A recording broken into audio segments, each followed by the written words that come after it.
Going down to Showcase Showdown. All right. So we're on our way. And you notice we will start on Super Metroid. Now you might be wondering, where is the Zelda part to this? Why are we in Super Metroid? Well, we've taken two games, smashed them together through four very special portals. We start out in Super Metroid because there's all kinds of customization there. And we may see our first portal today going through here to Lake Hylia. India's Neorific went there. Rumblefish also went there. First time up for viewing is Bombs on the Island. We're not going back there.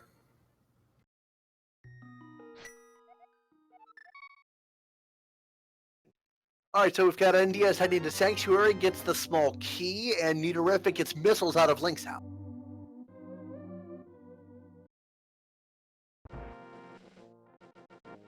Now, you could have gone, there was one check in logic in Super Metroid at Vanilla Morph. It's usually a 2-minute check. It's not surprising no one went for it, but in Diaz is about ready to go show us what's in Lumberjack Cave. Neorific gets full magic refills out of tree poles. That's really nice. Rumblefish is taking the long way to the uncle. I don't know if he realizes that we're in open mode right now. Uncle treasure chest is missiles as found by Neorific. Nindia's got some bombs from Treepool plus bombs from the Hoarder. Very nice. Uncle gives us missiles. Missiles and on Lumberjack Lumberjack. Ledge is just missiles, so the only way we'll see Aga 1 is if we need it for Dark World access. All right. I did see a crystal on Hera. I did not see anything else. I honestly checked that super fast.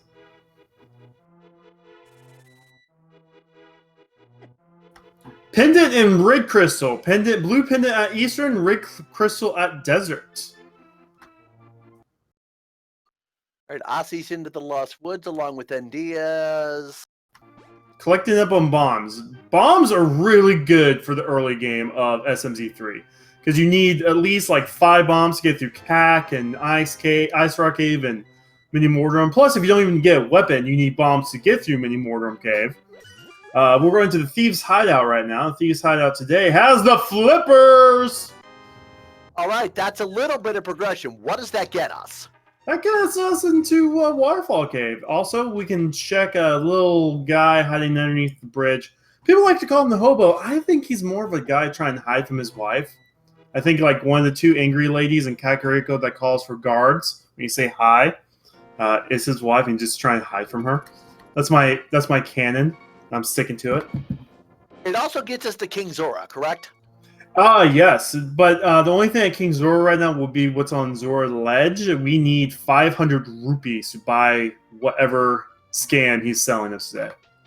Alright, so Ossie and Endias are both heading into Blind's basement. There are 5 items here.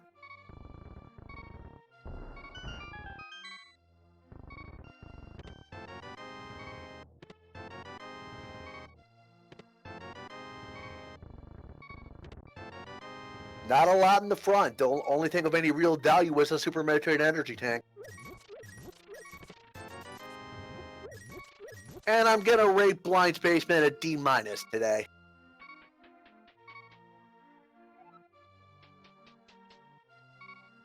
Alright, we've got Rumblefish in the Lost Woods. Neorific just got the Thieves' Hideout, flippers from the Thieves' Hideout.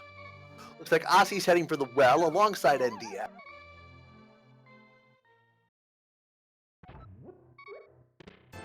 All right, well, it starts out with 20 roops going to the back.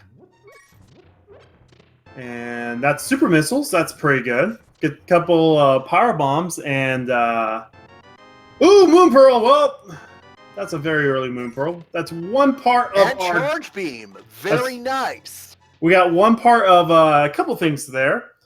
We now need 2 more items for Dark World access, or... well, yeah, still 2 more items regardless. Charge Beam gets us a way to... oh my goodness, there's a massive sync going on right now for NDS and Ossie as they try and farm up rupees for the Fire Fish Vigil. found a bottle of Mountain Dew Voltage somewhere and then got bombos from the sick kid. The Very expensive bomb. But anyway, the bar had the bottle, and the sick kid has bombos. So yeah. Right. But look at the sync right now from Indiaz and Aussie. Until Literally Indiaz step missed for the step. door. Until Indiaz missed the door. And then there's $20 at the chicken hut.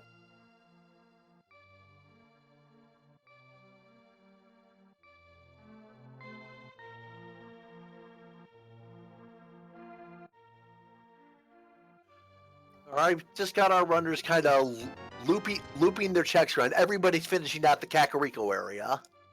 So, chat, where are you hoping we find some?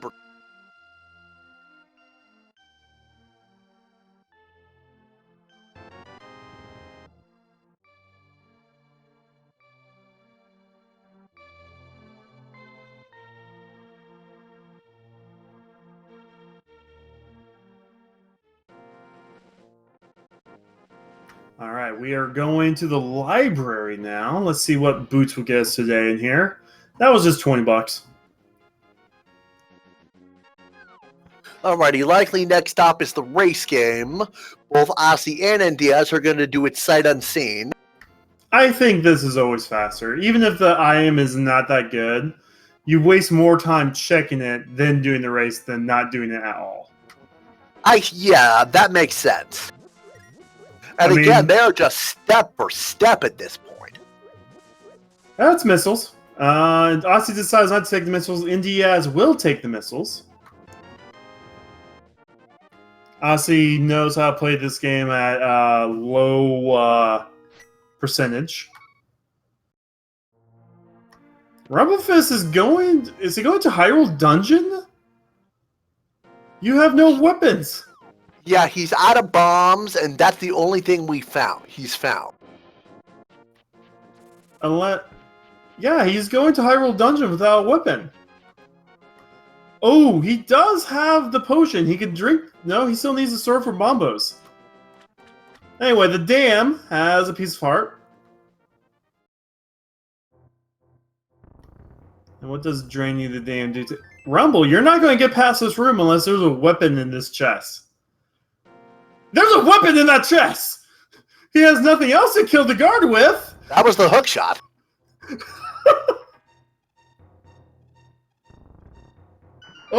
He's got the small key from Sanctuary. But he still has one more chest he needs to open up and has no. He can't do it still. He needs to get a bomb drop. Okay, meantime, while we were gawking at that, the money item is missiles. I don't know what Rumblefish is doing right now. I mean, he finds the hook shot. That's big. That's really big because, you know, that's a really good tool. But he can't get past this room. He has nothing to get past this room. Alrighty, meantime, we've got Aussie and NDS at Mini Moldorm. Aussie's using bomb traps because that's all he's got. Gets the Mini Moldorms down. There are 5 items in here. We got the lamp, that's big. We got the blue tunics, that's defensive. Some super missiles, that's super. More bombs, that's bombastic. And the bow! That's a nice Mini Moldorm. We now have full access to Blue Pendant Eastern Palace. Oof, that is spicy because Blue Pendant means it may not be required, but we have full access to it. So do we go ahead and do it just in case there's something there after finding both lamp and bow in the same area? I would think finding both of them pretty much at the same time, that's a strong indicator that Eastern might have something.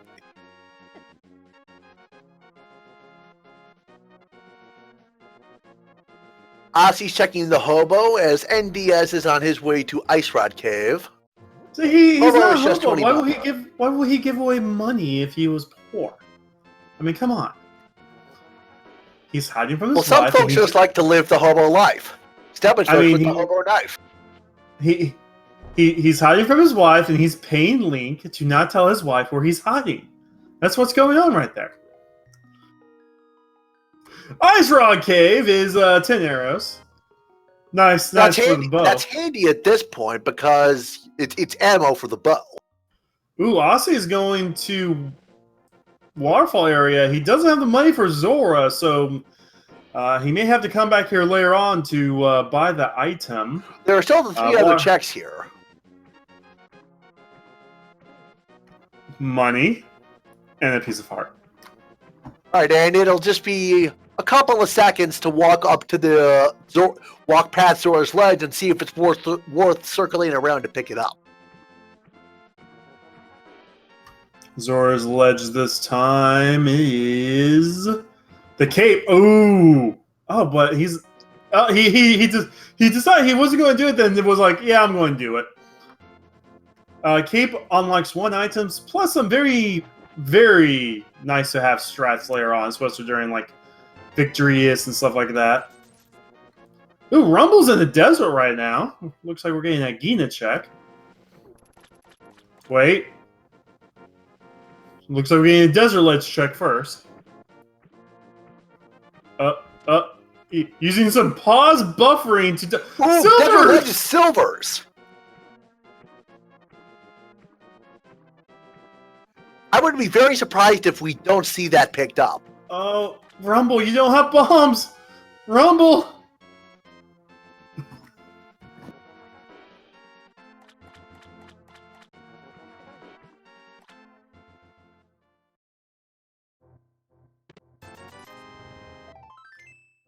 All right, meantime, NDS is up into the waterfall of wishing.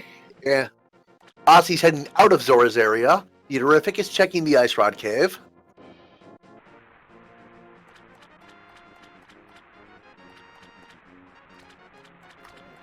Alright, so Rumble is going to swim, probably to Hobo.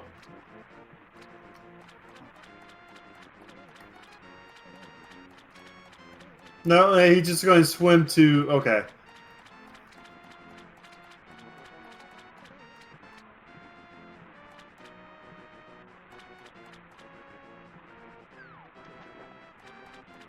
So then Diaz is picking up the cape. Ozzy got the arrows.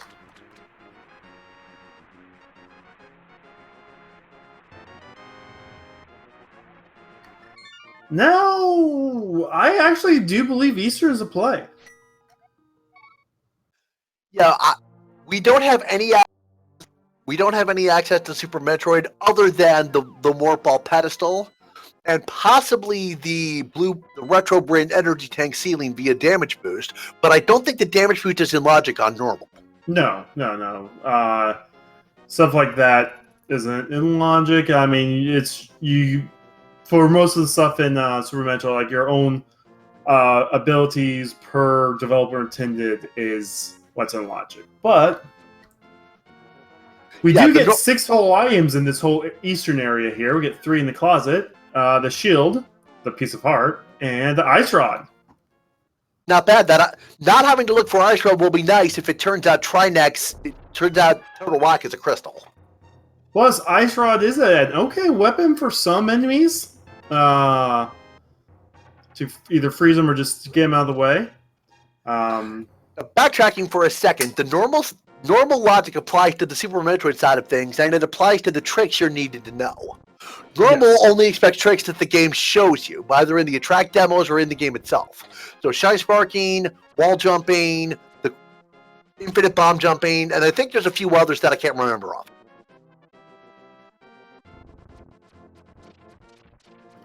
Aussie is doing the Eastern play, so is NDS. Eaterific as well, and Rumblefish is just off doing his own thing. Nice. So Eastern has 6 items up for grabs, and there's the Power Glove! Now... And Eaterific talks to the Hashirla, which told us that the green pendant is in Palace of Darkness in the Dark World. Okay. Kind of... vanilla swirl? Right, no. Alright, that Power Glove gives us 2 pieces out of 3 for Dark World access.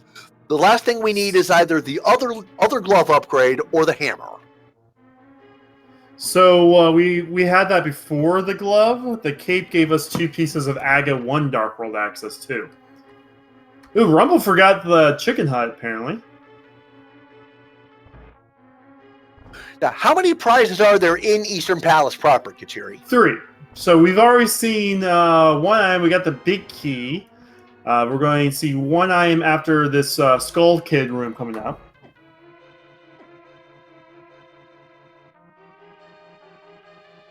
Okay, I'm looking at ammo counts and such. None of our runners have enough to actually beat the Armo sites because they take 3 arrows apiece, right? Gravity suit, power glove, gravity suit. What? Okay, the thing is, though, Gravity Suit on its own doesn't do anything for It doesn't matter. That's still a gravity suit in blue pendant Eastern. Ooh.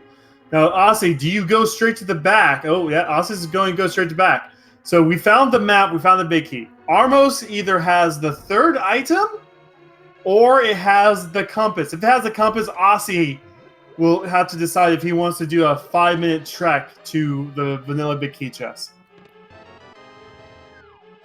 But yeah, no, Bach, this dungeon's the arrow dungeon. There's like 1,000 arrows in this dungeon. Aussie's going to have 30 going into Armos. Right, because this is the dungeon where you find the bow in the vanilla game, right? Yes. Yes.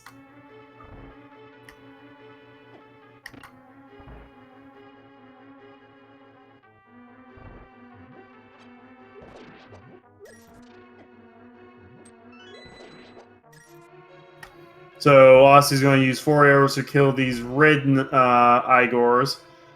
Open up 2 pots, boom, 29 arrows. He just needs 18 for this fight. So But Diaz is going... All right, Go so ahead. Aussie's got a nice buffer for the Armos Knights, but yeah, Aussie is going for the vanilla big key chest. And Diaz is going for vanilla big key chest. Sorry, misspoke. And I didn't see what was on Armos just now. I did not either. Ooh, and Diaz took a little bit too much damage there. He's going to have to be careful. Oh, he gets the fairy! Lucky drop. Ooh, Armos at compass. So we'll see the 3rd item in Eastern right here. It's the Book of Majora. Ooh! Ooh! I see Aussie has the flute marked. Is that a mismark? Because I don't think I've seen them. The flute is mismarked. Aussie, though... okay, Aussie missed it on the book. That could lead to something. That's desert access. And Diaz just left the dungeon. Yeah, and it also... Yeah, that desert access also gets us to those silver arrows. Yes, it does. Wow. That's actually really big. Ooh. Aussie's going to the back of the escape. We're going to find a big heart there, some more bombs, and the map. Okay, so there's more in Hyrule Dungeon. Okay, yeah, so the escape sequence and the castle dungeon, that's all part of one pool, correct? Yes, there's, I believe, 6 items in the whole pool. It's the Hyrule Dungeon, the escape, and the Sanctuary, all part of one pool. Gotcha. So everything in the dungeon will be a unique item. Or not a unique item, but just an item in general. So Aussie's going to the Dark Cross room and is going to grab something there. I don't think... Did Neorific grab the book? Boots! Ooh, what are those for sure? Now that's full desert access. We have full... Ooh, actually, Aussie doesn't have full desert access. What am I talking about? But Aussie didn't get the book. Aussie did not get the book.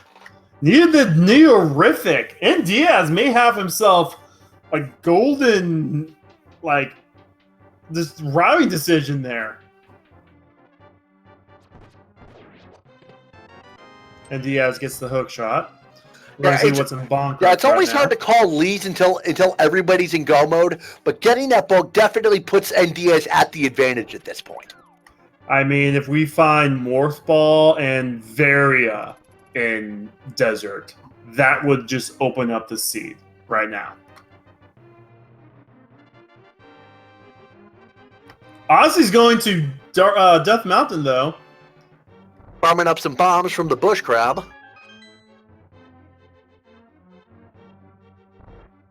All right, we're going to see what Rumble miss. Super Missile.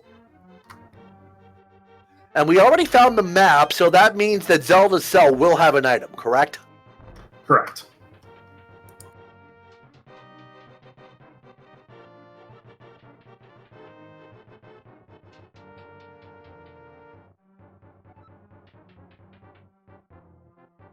Old man gives Varia. Oh. Okay, Both now. suits before the 20-minute mark. What in the world? Okay, we get the reserve tank in Zelda's dungeon. Diaz is feeling kind of depressed about finding that item, so he's just going to kill himself. Don't do it, man. It's never the answer.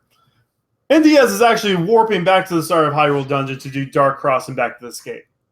Meantime, top of Spectacle Rock is power bombs. We don't have access to those without the mirror, and inside Spectacle Rock is just an arrow. Alright, so Neorific did go back for the book. Ooh, that could be big. Aussie is going to do one check here in Super Metroid. Or two checks. He's going to check Crocomire Escape, which today Crocomire Escape is missiles. And now he's going to This item is out. This item can actually be picked up, and it's just super missiles. Always good. I mean, we do have charge beams, so super missile counts isn't that important.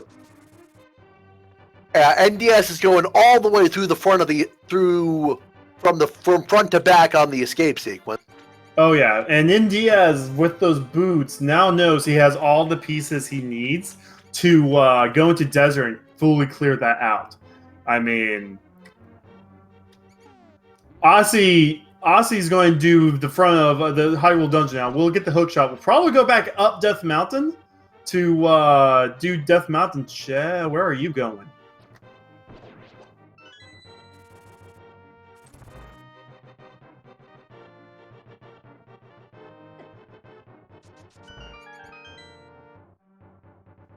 Nito's into the escape sequence, grabbing the 3 chests.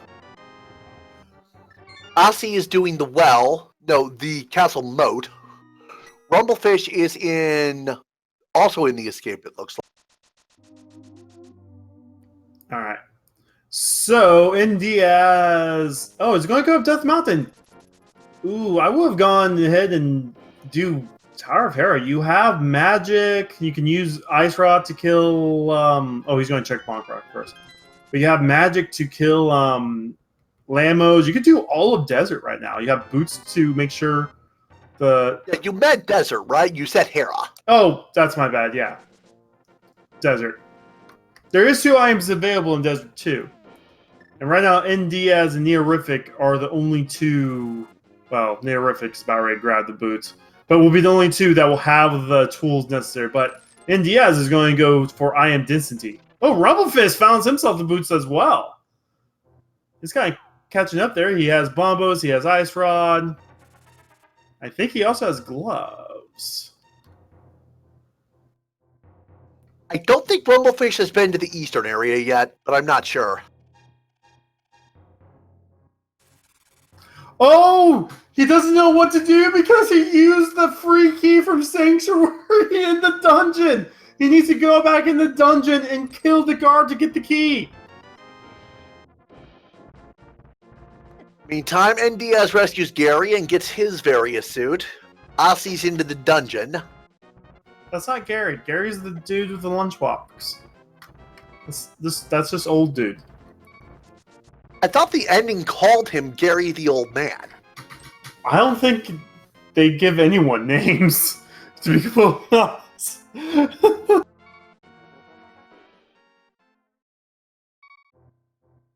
Oh, they do call him Gary the Old Man? I thought I thought the purple box was Gary's lunchbox. Anyway. This has been a weird run so far. Diaz and Aussie are back neck to neck as they go into East Death Mountain. Looks like we're heading for Paradox Cave. There are 7 items here.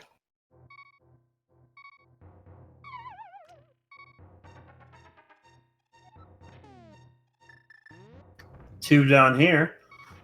And then 5 on the next floor up.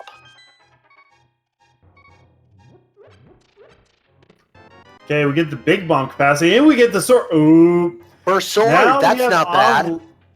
We unlock Aga there. Aga's now open.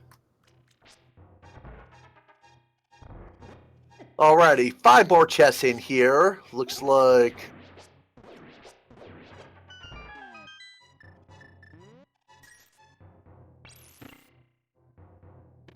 So, super missiles, heart piece, arrow capacity upgrade, wave beam. That's actually pretty nice. Wave beam is nice. The rest of it is just kind of eh. We actually have 2 beams away from the full beam combo right now. Oh, Neorific is the only do a Zora run. He just hula hand. He did the other hula hand. Is what happens when the game doesn't know where to send you. I believe Neorific would have done that by desyncing his position from the screen, possibly by jump. I'm not sure how he did. I'm not sure what the setup is when you have the flippers. He did the graveyard one. So you know the back of the escape. If you bonk the right way and then fall into the tombstone in a specific like pixel, it just throws you there basically. Anyway, Spiral Cave is 20 more rupees. Now, the Houlihan room is named for Chris Houlihan, who won a contest from Nintendo Power to have a room in the game in Link to the Past named after him. But that's the only way you can find it, by desyncing yourself from the screen so that when you go through a screen transition, the game doesn't know where to send you. Ooh. So it defaults to there. So now looking at all the available items we have not seen, right now, Aussie's just going to go ahead and do Aga 1. Light World checks is Desert and Agina. If I can speak, Agina's Cave. 20 rupees in Agina. And Neorific is going to do his Desert. We'll see if Diaz also decides he's going to follow up. No, Diaz has the book. He's going Desert. Aussie thinks he only has one option, and that's Aga 1. Aussie did not get the book out of Eastern, correct? He did not get the book.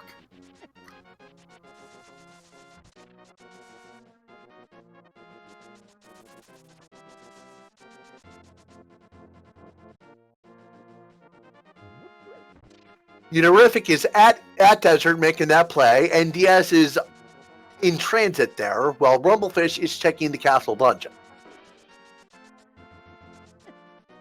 That would be silver arrows on the desert ledge. Alright, so we're going to see our first item here in Desert in just a second.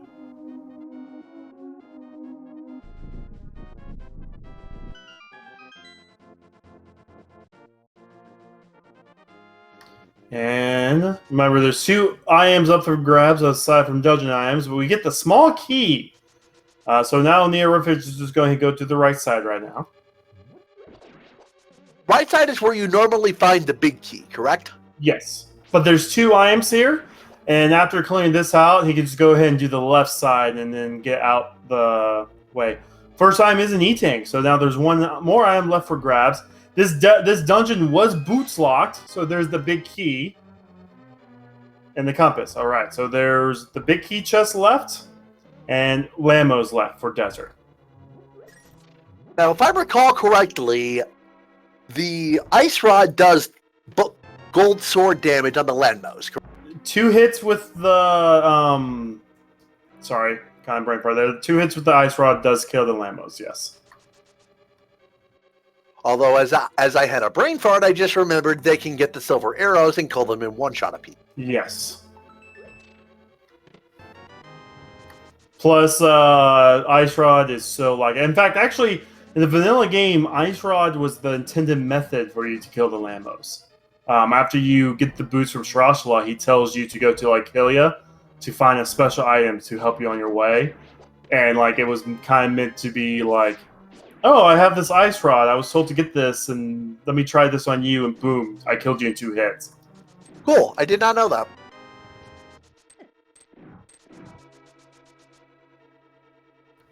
Aussie's about ready to go against Aga 1. We're about ready to see how many blue balls he's about ready to get. Meantime, Rumblefish is making his way through the escape.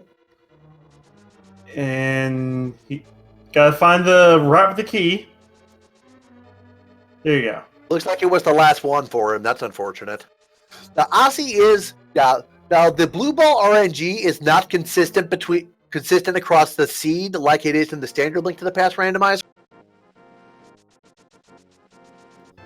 I don't know the full math behind this, between this and Standard Link to the Past, Rando. I believe the math is the first shot is always a reflectable one. 2, 3, and 4 are 50-50 between reflectable and blue ball. And then the fifth one is the lightning attack you just saw, then repeat. Yes. And then after the lightning attack, it's always orange. So if played perfectly, you can have 0 to 15 blue balls. What I was saying was, in the basic Link to the Past randomizer, it's always the same in every seed. No, okay, that came out wrong. It's always the same for each seed. The runners will have, every runner will have the same pattern. That is not the case for the combo randomizer. All right, so Neorific misses 1 silver, but does get 2 silvers down. And then 1 more on the last Lamos, and that's the first crystal at 30 minutes. Or a second energy tank. That's not bad. It's not, no. But that also means next progression is where Aussie is going. So that would be in Green Pendant Pod or Catfish has the progression. Oh, actually, no, he has Hookshot. He could do all of Dark World. Never mind. Yeah, Aussie may be, depending on what items show up, Aussie may be able to avoid having to go back for that book, correct? Indeed, if he finds Mire, he can also go into Desert that way.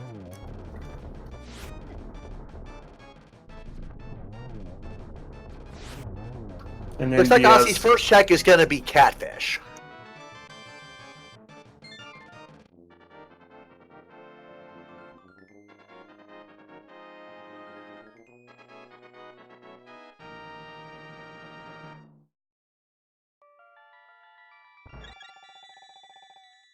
Alrighty, what's the big fish got for us today? 20 more bucks. 20 bucks.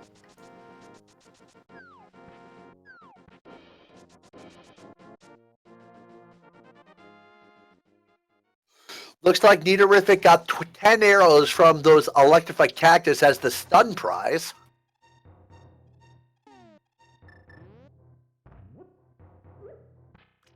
All right. Ooh, Trinex is a great pendant. We do not need the ice rod today, but hey, it's a good inventory warmer. I saw Green Pendant was pod, but we already knew that because Neorific talked to Sahasrara. I didn't see where the other red crystal was. I did not either. I'm sure the awesome and amazing tracker Minded Me saw. And Minded Me confirming. Thievestown. Thievestown. Thank you, Minded Me. And even though I said Trinex is dead, someone did say, what if Trinex has Morph Ball? Because of course someone would. Alright, I'm seeing NDS with 20 super missiles and 45 regular missiles. That's a really good amount of ammo. Not much that can be done with it because of we don't have Morph Ball to make progression. But wait a minute. I just realized that pack of power bombs on Spectacle Rock, that's the only power bombs we've seen. Yeah. Oh, NDS is going to go ahead and check Vanilla Morph. He is avoiding Aga 1. Aussie's going to go ahead and do all these checks here. I didn't see what was in Sea House, but the chess game is 10 more arrows. I was hyping it up and it let me down. I just said let me down. Yeah, NDS can also check the retro brain energy tank with the damage boost, like I said, but that's not in logic, so we don't know what that could lead to. All right, so we are in Thievestown. 4 items up for grabs. We cannot check all 8 possible items, though, because we do not have the hammer. So we'll see what we find here. So far, a lot of nothing. There's the compass.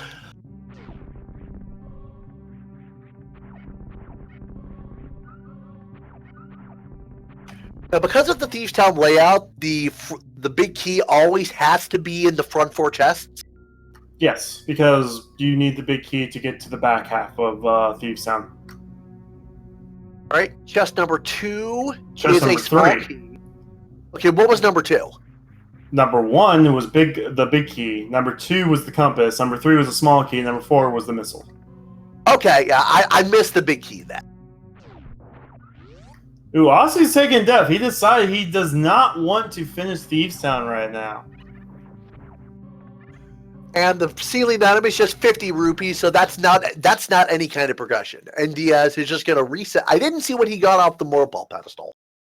I did not either, but Rumblefish reset after, I don't know.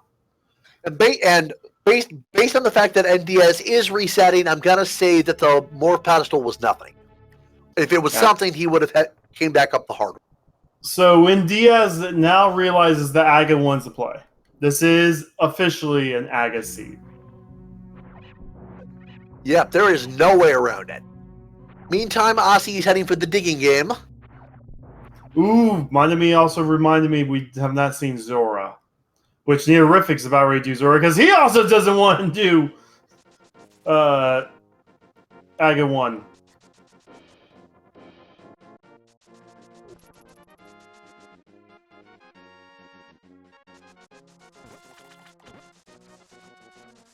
And Aussie takes 20 digs to get super missiles. That took a while. That's not bad. I mean, yeah, we have Charge Beam, but I mean, it could be worse. We have Charge and Wave. That is, I don't know how much damage that is per shot, but it's fairly low.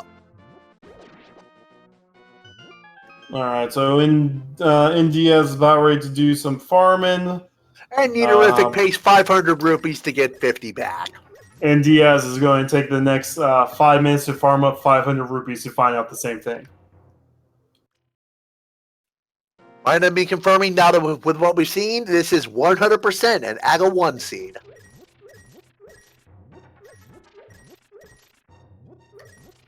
Hey, Bot, I have a very awesome business opportunity for you. Give me $500 and I'll give you a 50 back. What, do you want me to bet on you at 1 for 10 odds? Space jump! Red shield! Missiles! Okay, well, we got space jump at least. Space jump alone makes that a pretty hype cave. That actually unlocks 5 more checks in Super Metroid that we can do right now. Yeah, I think space jump is enough to get us to Bubble Mountain. Yep. And that's where Aussie's going. He saw the space jump and he's like, Bubble Mountain, here I come.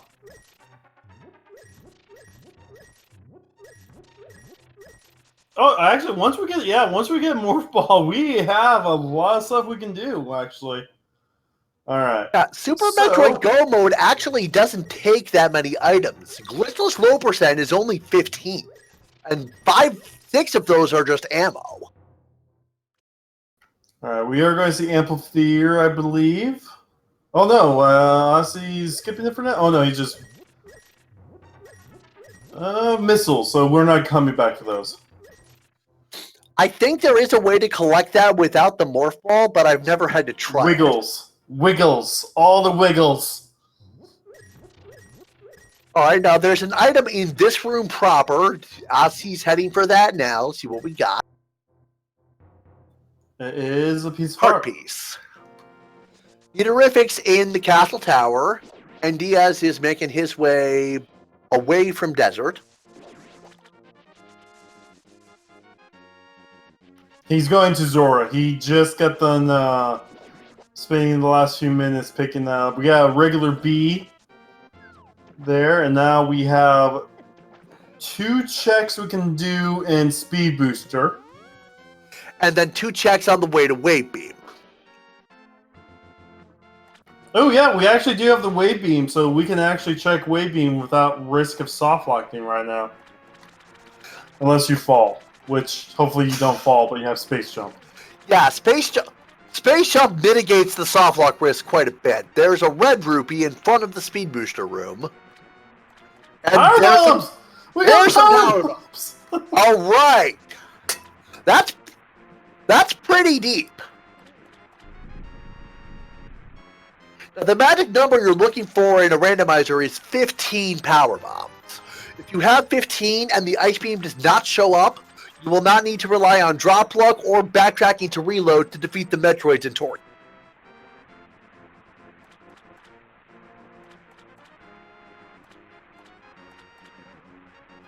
And Diaz is realizing that he has to go to Agate 1, and he is contemplating if he should surrender now. He's going to Agate 1.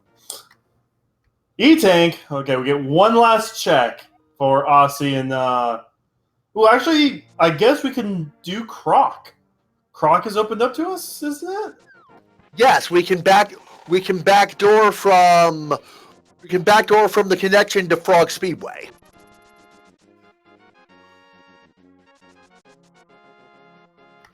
So that gives us Croc, E-Tank. Oh, where is NDS going? You have all the items in Eastern. You don't need to kill Armos.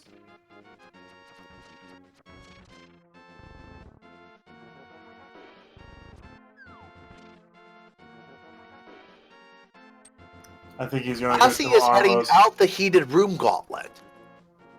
Oh, he can't get to... That's right, he can't get to Croc right now. No, And- he doesn't have power. He doesn't have the Morph Ball to lay a power bomb to get to the bottom of Bubble Mountain. And Diaz, you need to hit start and see you have all the items already, dude. Oh, this is going to be painful.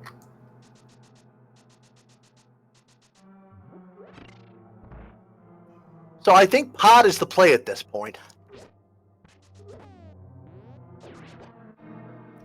There was that. Skull Woods was also an option. Aussie skipped over Skull Woods. The rest of Thieves Town is also an option. We only saw a few checks in Thieves Town. Pod is also an option. Yeah, those are 3 options right now.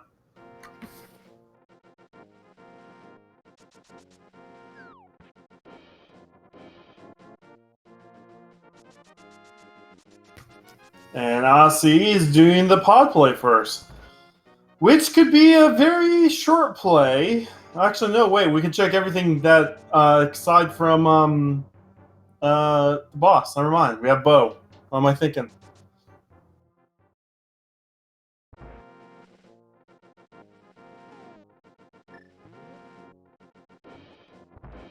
And Ozzy has plenty of money to pay Kiki the extortionist.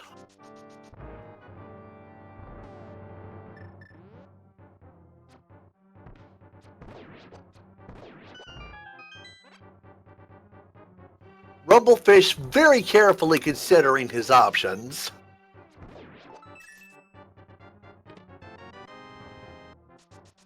He has a lot of stuff. He just needs to put some of it together.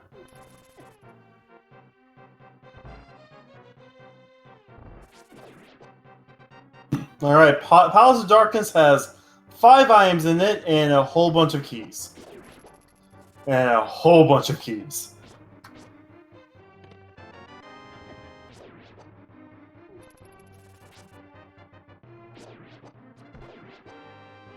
Looks like Rumblefish is taking the Metroid checks. As being confirmed in chat by a tracker, a bunch of keys. And I believe I just saw Red Rupee at the bumper ledge. So the cape is now the cape. We needed the cape to get to Aga, correct? Yes, that was the only thing the cape was good for. Aussie checked bumper ledge earlier. Neorific is going to give us some Skull Woods checks. There's 2 items here. We cannot check all of them. There's a Morph Ball! Morph Ball! Well, that's some progress. That just opened up basically everything in Super Metroid. Oh, he does have Space Jump, though. We'll see if he decides to finish checking everything he can, then going to, Hype Cave. Then, hopefully, he goes into Super Metroid. Ooh, there's the big key. Might I be pointing out that Meteorific doesn't have Power Bomb because the only accessible pack we've seen was the one at Speed Boost. True, there's that. Then there's also the fact that he has like 50 items he can check now in Super Metroid. It may not be beneficial, but he surely will find at least 1 or 2 Power Bomb packs and all those checks he can now do. The problem is, that's with no way to destroy bomb blocks, it's very hard to get anywhere in Super Metroid. Oh, that's true as well.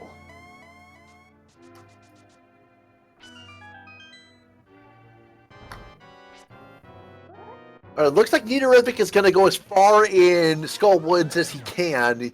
You have to have the fire rod to get to the backpack, correct? Yeah, I like to number these. Oh, well, he has no reason to go back there now. We found our second item in Skull Woods. Okay, so Skull Woods has 2 prizes. Skull Woods has 2 prizes, and they've both been found. So once we get the fire rod, we do need it to beat to get to Mothra because it's a crystal. But he'll be just going straight to the back to burn them off. But as I was going to say though, because what were we saying? Oh, I actually separate Skull Woods into like Skull Woods 1, Skull Woods 2, and Skull Woods 3. Gotcha. But Skull Woods 3 is blocked by having need to have the fire rod. So the way you're supposed to beat this dungeon normally is you're supposed to go straight to Skull Woods 2, the middle section where Neorific just was just at. Get the big key, fall down that hole that was in where you fall down for a Thieves' Hideout. Speaking of need bombs to get through Super Metroid, there's Morph Ball bombs in Pod. Anyway, Morph Ball bombs is a great pickup. Well, and then you basically get the fire rod and go straight to the back. You can literally beat Skull Woods by only visiting like 3 rooms before getting the fire rod to go straight to the back. But Ozzy has cleared out Pod and doesn't know where he needs to go now. We'll see if he decides to... Where is he going now? Oh, he has Zora money. He's going to Zora.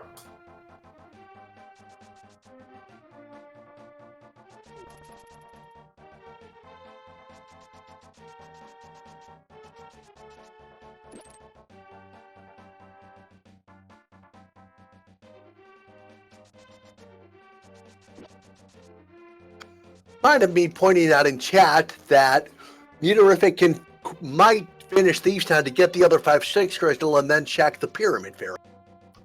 And it would be a very nice check to do once he has Hammer and or Mire. Oh, Nin Diaz, you have no money! Oh no!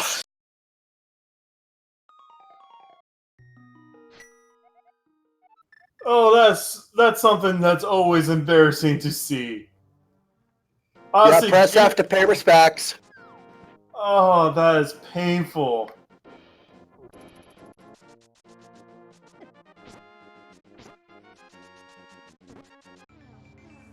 By the way, Nidovic is going back to Thieves Town.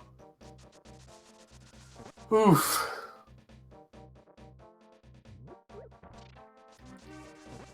No, he cannot. Well, there's a glitch you can do. He can do the big bomb duplication glitch. I still think you need Mire for it, though. Yeah, you need Mire for it. Oh, okay. Yeah, so the big bomb duplication glitch where you basically trick the game to dropping off of the big bomb and to make another bomb appear behind you requires the Mire to do it. Oh, there's a non-Mire dupe glitch as well? I don't know the non-Mire dupe glitch. But basically, like, you have to do a specific pixel and all that stuff. It's a mess. I wasn't even aware there was a glitch like that. Oh, it was the last commentary I did use the spoiler log commentary. So basically, like, it's kind of weird. Like, once it works, like, you see the bomb explode as you mirror to Light World. And when you get to Light World, you have the bomb behind you still, even though it exploded and you're standing on wire. Is that all, Silver Rain says? Wouldn't surprise me if that's a frame-perfect trick. Oh, yeah. You do it right when the bomb says 0. So you have all the frames while the timer's on 0 to do it. Oh, Oh, well, that's a full second worth of frames you can hit. That's not. Well, you also have to be in the water too. I think something like that. It's kind of weird. Okay, might be saying you have to be swimming and then screen transition on the same frame the bomb timer reaches 0. Yeah, basically you dupe the bomb and then you get to the dock that's right next to like where the fairy fountain is. You know, the one like right south of Shroshala's hut. Gotcha. Yeah. Neaterific is about to find blind. Let's see what the pun master has for us today. Are you doing a blind run of this game? Ha ha ha ha ha ha ha ha ha ha ha ha. A blind is a heavily scripted fight. If you can keep it on the script, it's more or less a cakewalk. There are 3 phases, 3 hits per phase, no matter what you hit him with. Got it.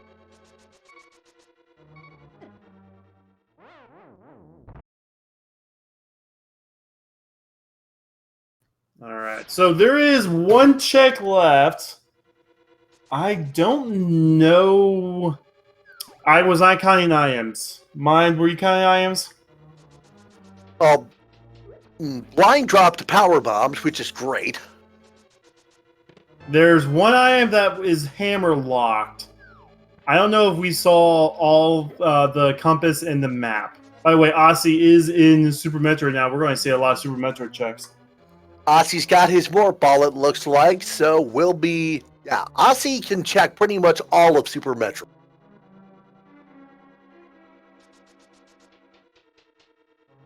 And Neorific's going to get himself the space jump before going to Super Metroid as well. So it's going to be a little bit of a race between Aussie and Neorific.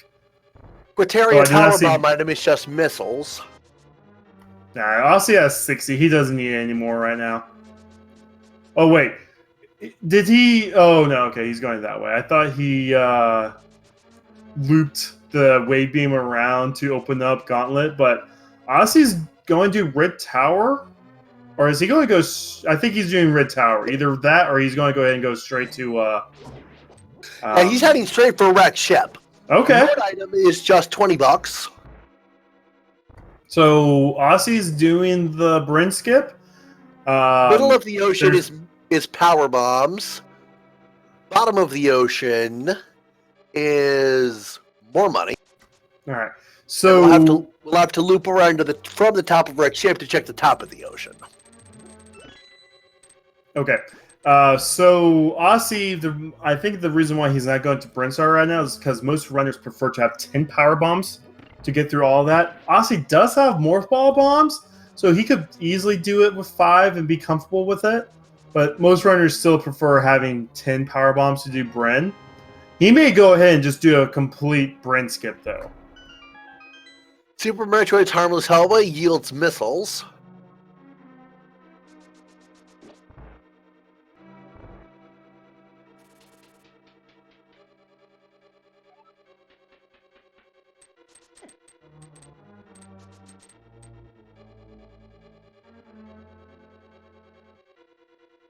And Phantoon, 2,500 health, takes double damage from super missiles, but if a super missile hits him and doesn't kill him, it will enrage him and he'll sit at the top of the screen and waste about 40 seconds of your life.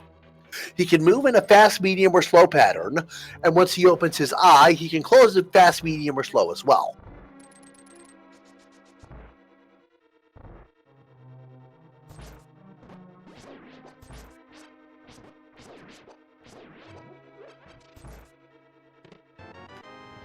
Aussie gets a very nice X Factor strike on Phantoon. That is what's called a special beam attack. You equip charge beam, one other beam, highlight power bombs, and then charge your power bombs. It consumes a power bomb and does that attack. Then Phantoon is now dead. All right, our tracker has confirmed that we have found all 4 items in Thief Sound, so the runners won't have to worry about coming back to pick up what was left behind.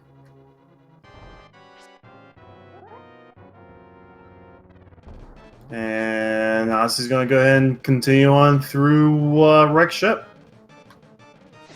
We'll see if Neorific decides to do that or go down Red Tower. Neorific NDS got to be. Looks like NDS is going to use his bottle of Mountain Dew Voltage. Yeah. And Cape Strats.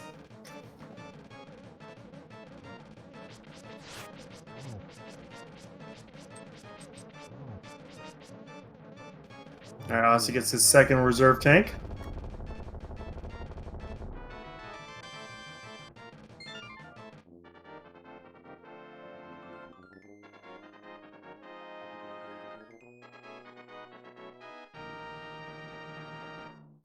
Ooh. It's always nice finding big heart containers. Rumblefish is now heading through desert. We've seen all that before. Ossie's heading up Wreck Ship. I didn't see what was in the electric room.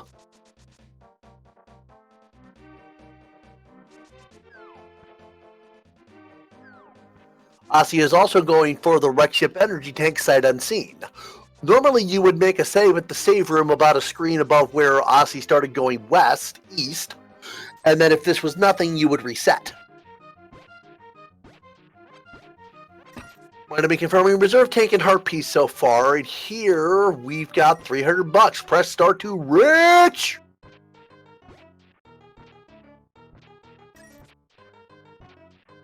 Our container, thank you, Mindapy.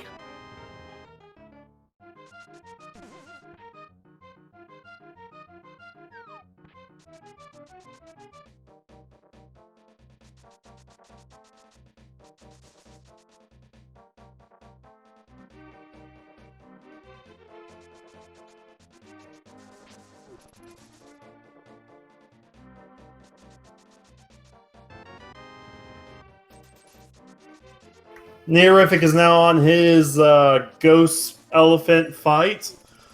Doing some Doppler strats now as Rumble gets his silver arrows, and Diaz is about to get his space jump and will know where he needs to go next. The Phantoon Doppler strat functions because once he's taken enough damage to vanish, it takes him 10 frames to close his eye. So you can move toward him while firing, hit him more frequently than every 10 frames, and kind of stomach his eye open.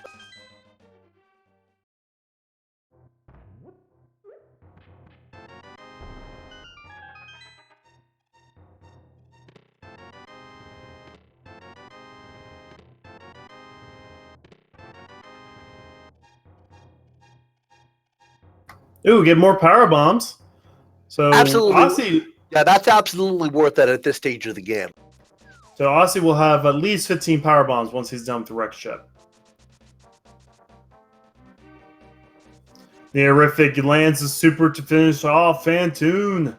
And like I said, 15 power bombs is the magic number you're looking for, just in case Ice Beam doesn't show up. But I like ice cream, though. I mean, everybody likes it. Like I said, there's just no guarantee it'll show up. I said ice cream, not ice beam. Anyway,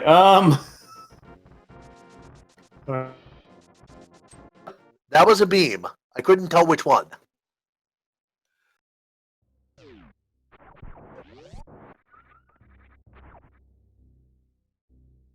We're getting told ice now.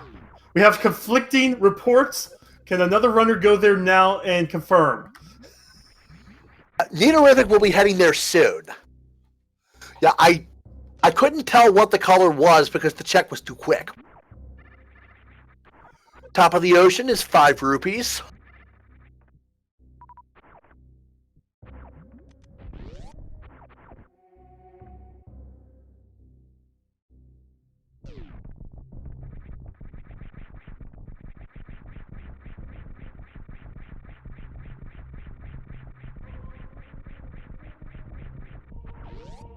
And Diaz is into Upper Norfair at the Bubble Mountain.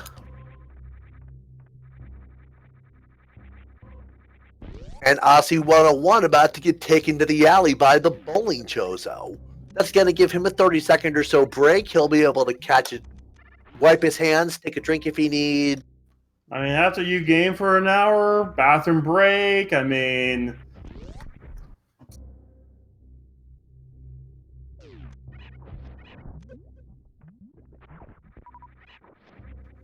Rumblefish is considering his options at this point.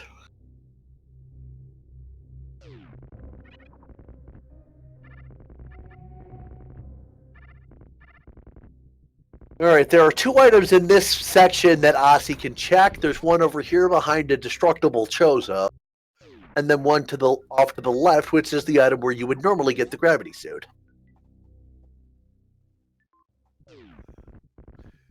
That's vanilla. That's vanilla missiles, I believe.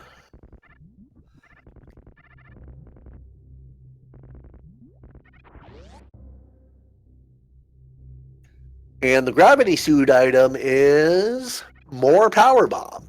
Well, there's where all of our power bombs are at.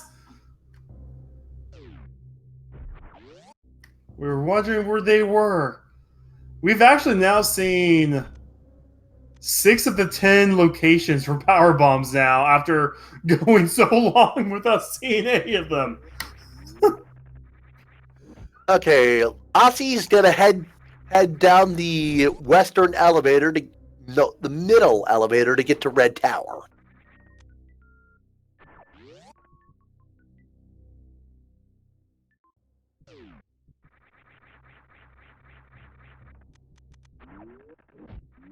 Oh, and Diaz is going to do full Norfair run right now.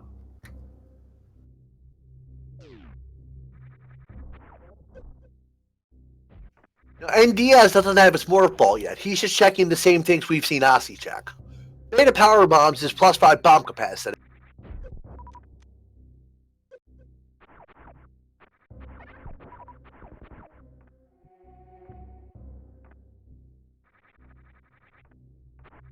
Terrific's up into the attic.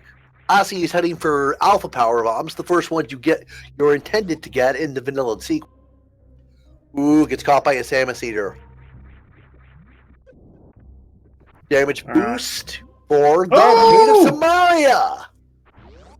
That's actually really big. That will depending on what the medallion requirement is, we actually have access to Misery Mire right now. If it's Bombos, we have access. If it's not, then we're still looking. But yeah, we know Misery Mire is a crystal, and Samaria means we can clear it if we have access. Now, Counterfeit Saint, you were correct. The beam at Redship Reserve was the spacer. You mean Best Beam? I have a question for you, Kachiri. Best Beam. How does it feel to be objectively wrong? I don't know, Big Bot. How does it feel to be you?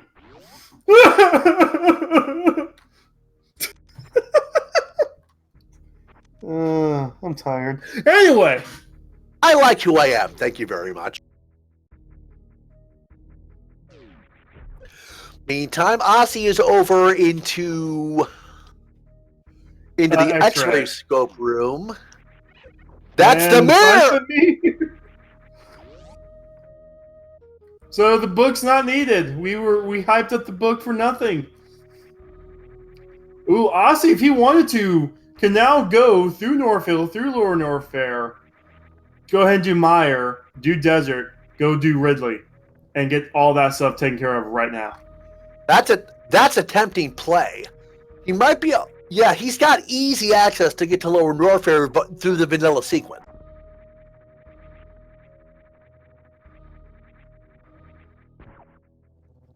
Meantime, NDS is coming from Norfair up the Red Tower.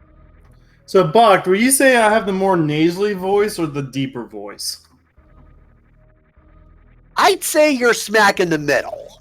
Oh, I'm smack the... Wait, I don't even speak through my nose. How do I have a nasally voice? What?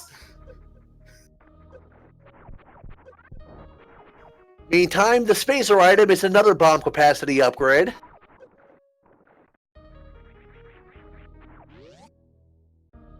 Rumblefish is farming rupees. I'm guessing he's farming for King Zora. Yeah, he's up to 500. Yeah, he's about ready to make a $450 investment. Because sometimes you just want to make poor life decisions. Ooh, Aussie did like a drive-by opening up Meridian right there. But he's going to start us off by heading to Kraid's lair.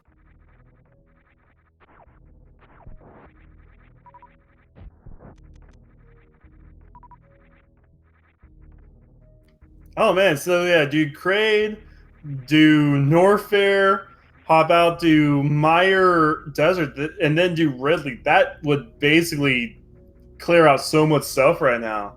Now the check, That's actually that check of the Kraid's lair missiles was too quick. I didn't catch what it was. 20 rupees. Oh, okay.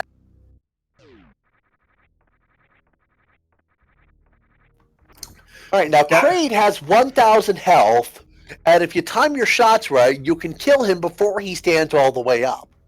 So this is called the Kraid Quick Kill.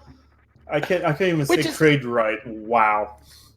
It's not a particularly hard trick to do. I've managed to do it in casual play, but it can be a little tricky. You see that arm? Yep.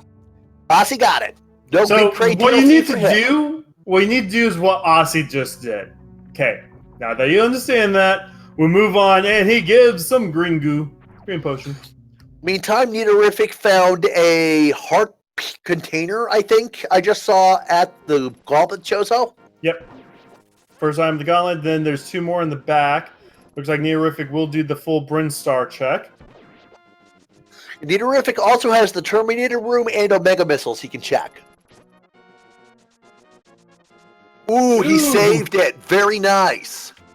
For $5 and some missiles. Not worth it. Okay, we're going to see what's Terminator right now. Today, Terminator is $50. And Nitorific is not going to take the time to check Omega missiles or the Old Mother Ring room.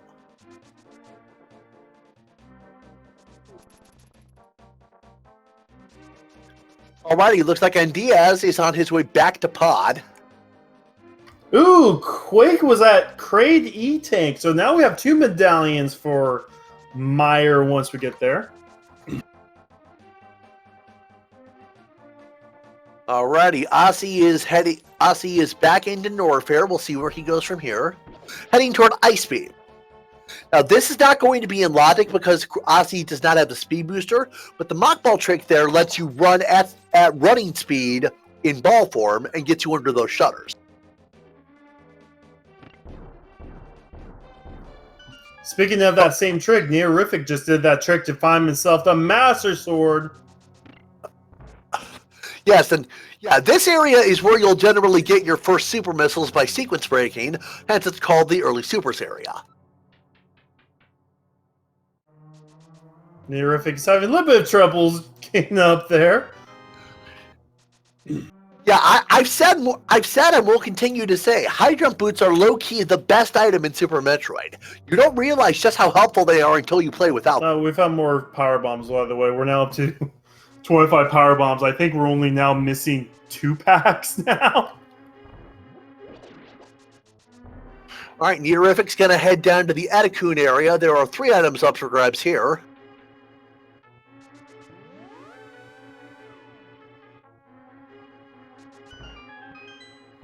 Aussie sets up through the door across the platform enemy mockball and gets it very handily. That was great.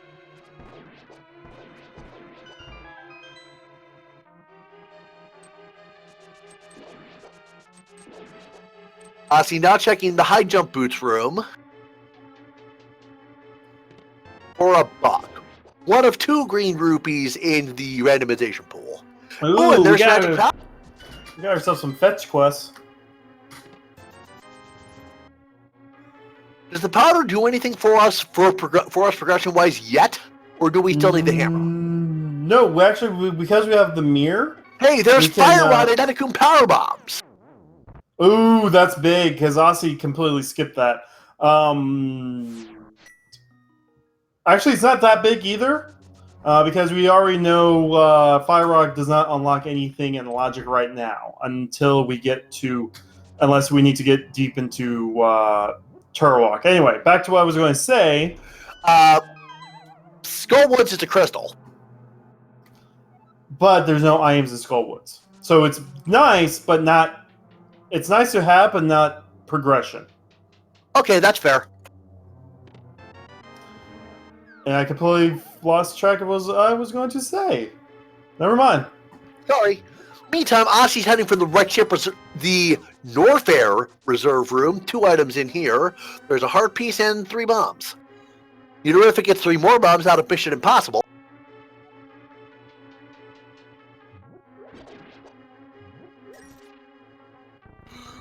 Charge beam missiles is vanilla.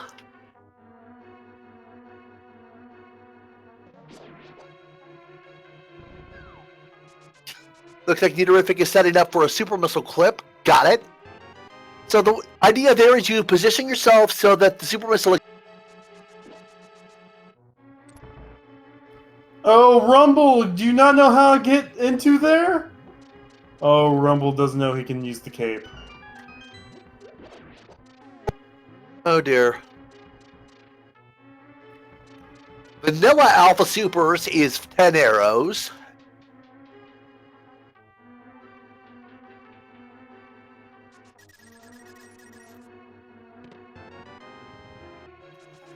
It looks like Ossie just might be heading the vanilla route to Lower Norfair. He is.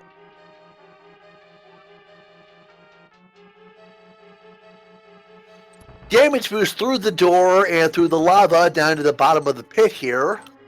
Space jump up like it's nothing. Wavegate item for Neaterific is a heart piece. Alrighty, so which way does Ossie go? Does he go right or does he go left? Probably left. Because that's the fastest and easiest way to measure Mire. Alright. Now this guy is what I call the picky chozo. There's a lot to catch in the vanilla Super Metroid where this guy will not drain this lava for you if you don't have the space jump. Reason for that, I'm fairly sure, is because there's no sprite for having screw attack without also having space jump, and this is how you get the screw attack. I actually think it's a little bit more than that. I actually think it's written into the game's code, like as a check. Yeah, that's what I was saying. Anyway, Showcase Showdown is an E-Tank. We are going to fight the Godicchordio. Ossie's going to give us a check to see what the other item is. Just 20 more rupees. Meantime, Neaterific is on his way to Alpha Missiles and Beta Missiles.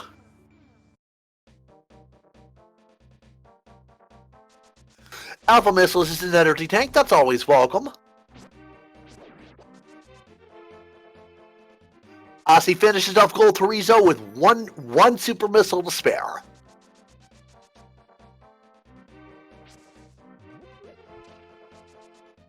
Beta Missiles is 300 more rupees, and Neaterific's heading up for Billy Mays. Bugnet at the screw attack. And Ossie is taking the cross-game portal to Misery Mire. And it's Ether, the one we don't have. Ooh, that actually hurts. But we do have a few checks here Ossie can grab. Especially he can go ahead and do Desert now. Meantime, Billy May's room was a heart container and regular missiles. Speaking of heart container, Ossie's going to go ahead and grab that heart container.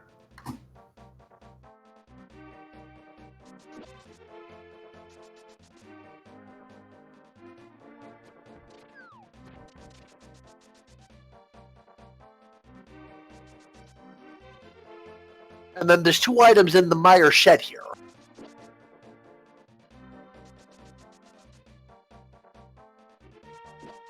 Missiles and a fairy in a bottle. That's nice. That's all 4 bottles. We found all 4 bottles now.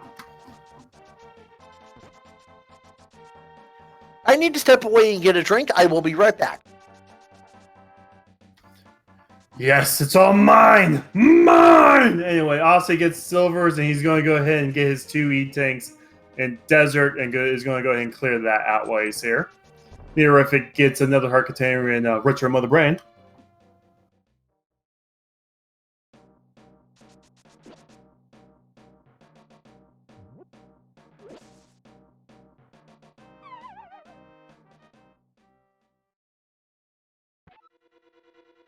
And Diaz is about ready to find his morph ball here in just a bit.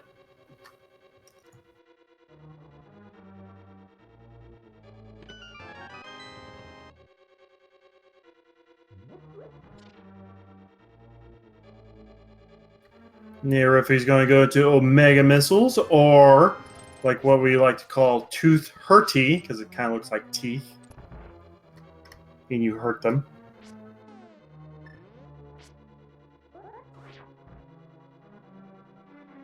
I did not see what was in there, but Neorific moves on. So we are... Actually, now we know we are Ether and Hammer away from Go mode right now. And yeah, no, actually, I think that's it.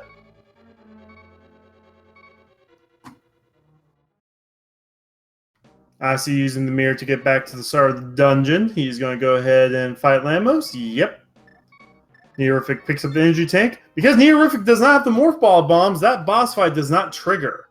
Aussie, if he goes in there later on, will have to fight a boss. Rumblefish did not realize you can use the cape to get into Aga Tower, so he's doing Rumblefish things.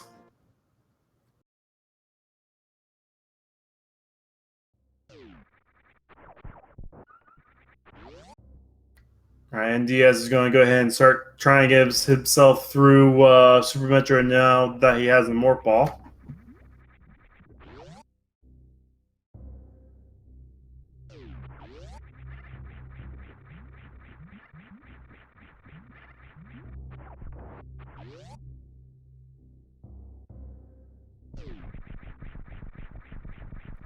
Alrighty, I'm back. Did I miss anything?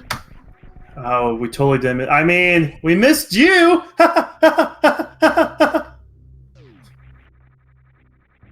It's a joke.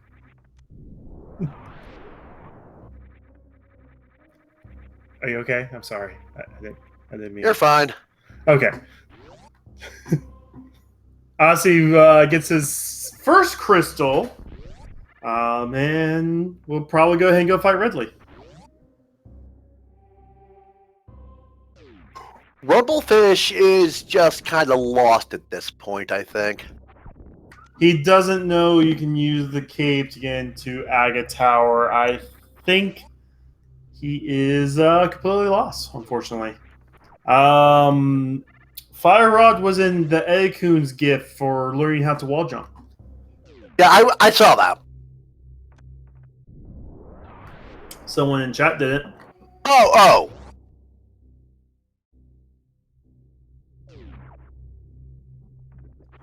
Alrighty, looks like NDS is heading for the Crocomire area, or maybe he's just farming.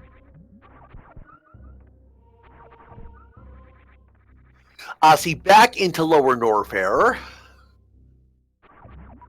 Using power bombs to farm super missiles from the Rippers here, which is a very good strat.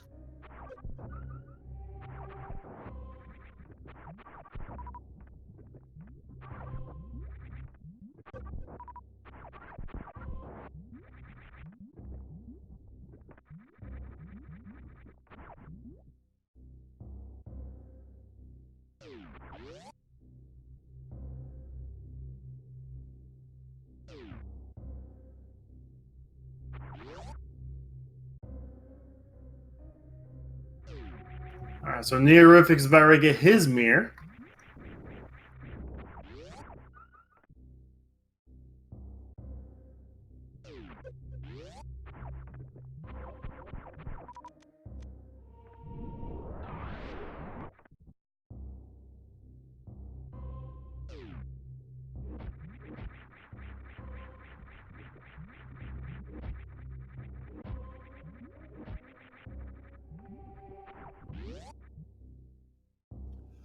Asi is now into what we call the worst room in the game because it's a pain in the butt to do in pretty much any category and it lags like a jerk. Plus, these gold pirates hurt, especially if you don't have plasma beam or screw attack to deal with them. Asi takes a little bit to make it through, but he seems to be doing fine. Heading up and around to check what we call Mickey Mouse. You'll see why when we get to the room. Alright, and Diaz is about ready to get himself to the worst room in the game. Ooh, Yeah, more Mickey Mouse super. today is more super missile. That's nice. I want to know why they made the room look that way. Oh, Rumble. I would be interested to know what the reason was, too. Rumble, what are you doing, man? At least he's experimenting. Probably just anything he can think of.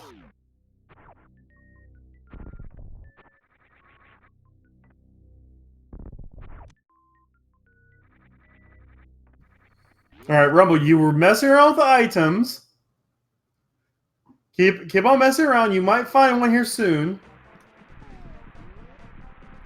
Uniterific is heading right up into Meridia as we speak.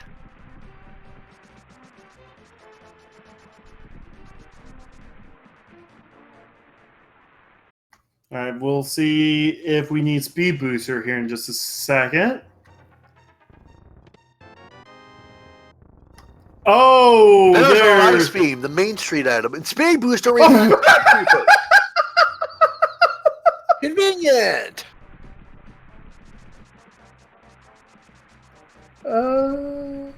Oh wow, there's the ice beam. I wonder where. I wonder where the speed boost could be. Wow. Wow.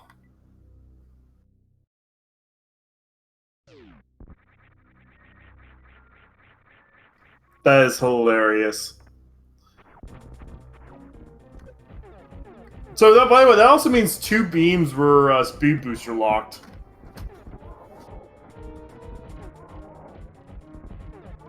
Because Spazer was locked behind speed booster as well. We actually have all the stuff to check all 100 items in Super Metroid except for Grapple. The only thing we're missing right now is Grapple, and we can check all 100 items in Super Metroid.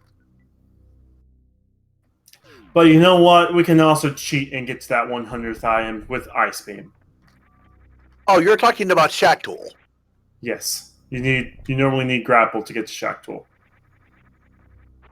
And I was going to laugh if that was Grapple. Anyway, we're on the Ridley fight. Starts off with a nice little X Factor.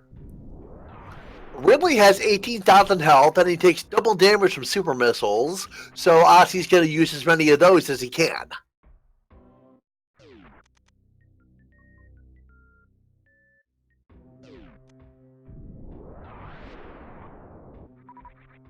Now, if Aussie runs out of missiles, you can still damage Ridley with Charge Beam, but we have, on Aussie's side, Charge Wave. I think that does about 60 damage.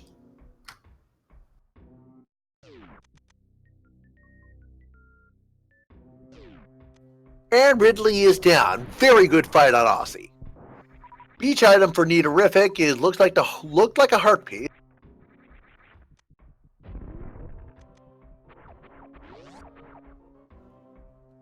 Heart container for Aussie behind Ridley. That's the other E-Tank.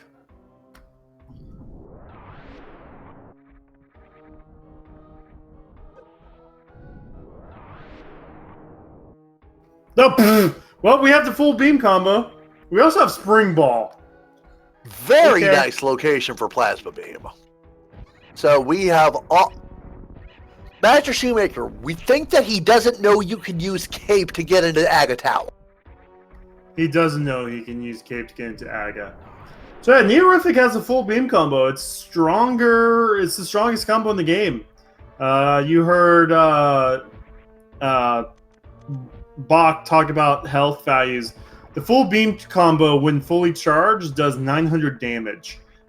Even with supers doing double damage on Ridley, that still only does 600 damage. I think versus Ridley, the supers are better DPS simply because you can fire them faster, but the beam is also not ammo limited, and Robofish figured it out.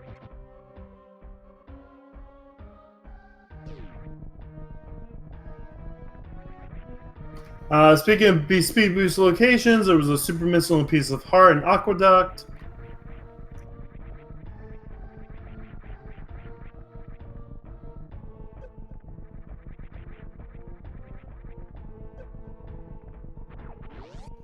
Uniterific making the save at the aqueduct save room so that he can check one sandpit, reset if it doesn't pan out, and check the other sandpit.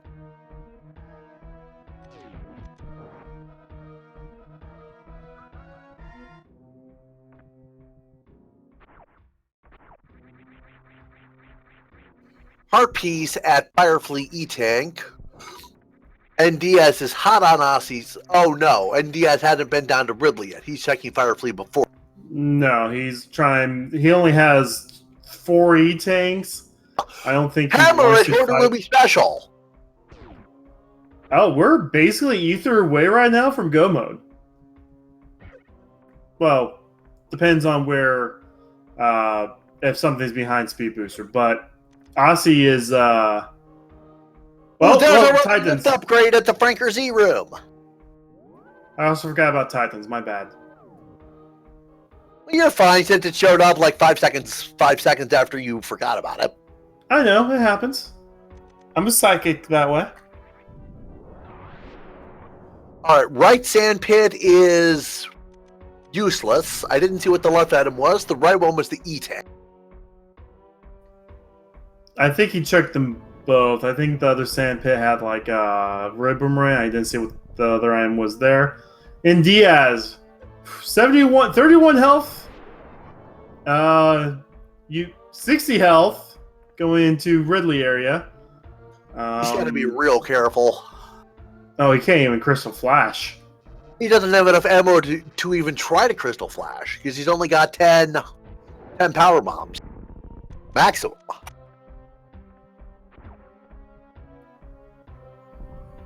Oh, and he has to get through the Metal Pirates room with 60 health. Oh,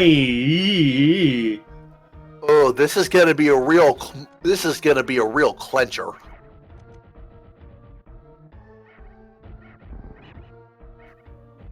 Using some morph ball strats to just stay far away from them. He does get a little bit of health back.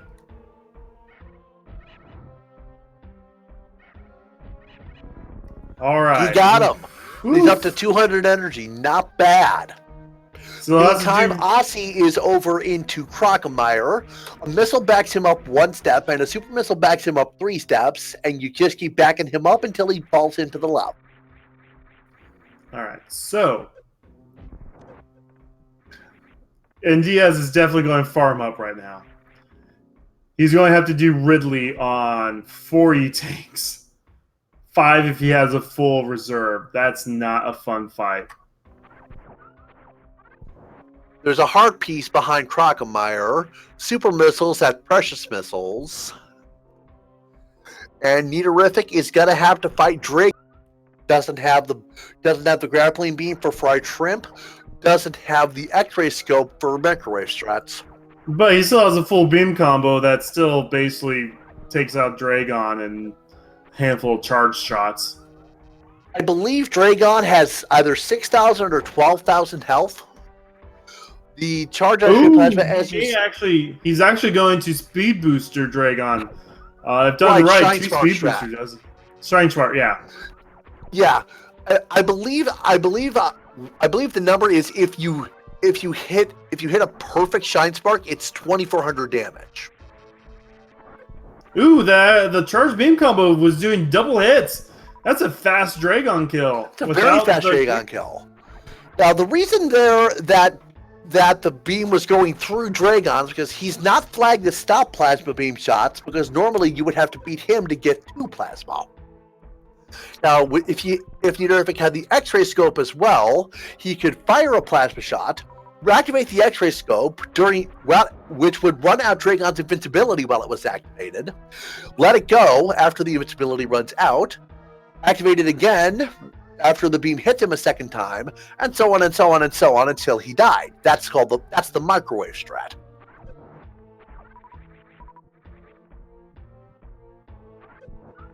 And for those of you who might be a little confused by the way I worded that, it's the Yellow Devil pause trick from Mega Man.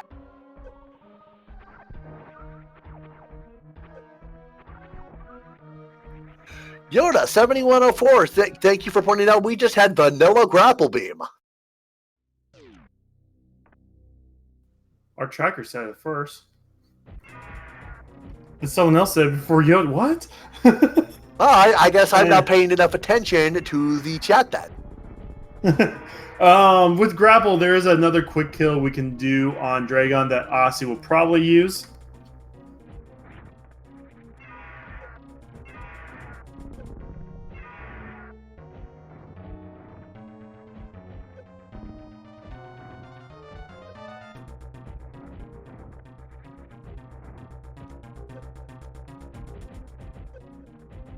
And with grapple, we actually now can explore every single location in Super Metroid, all 100 items. Meantime, Nitorific is heading up to the plasma beam room.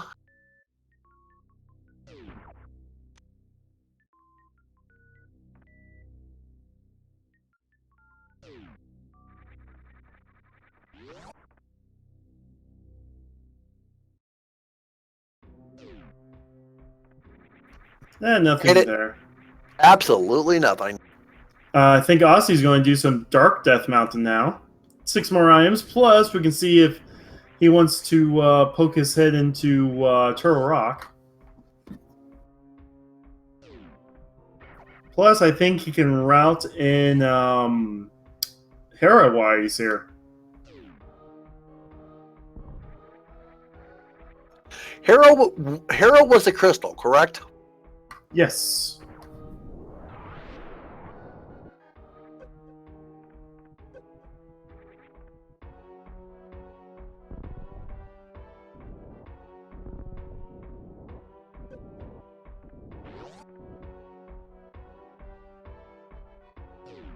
And there's our ether in Super Bunny Cave. I believe that puts us in no mode. Yeah, actually, that... Oh, yeah, no, because we know where our fire rod is, yeah. So us, the viewer, are in no mode right now. Once Aussie finds a fire rod in Brinstar, he'll be in the first runner into go mode and can finish the seed. Fire rod was Edikun power bombs, correct? Yes, I like to call it the Edikun's gift.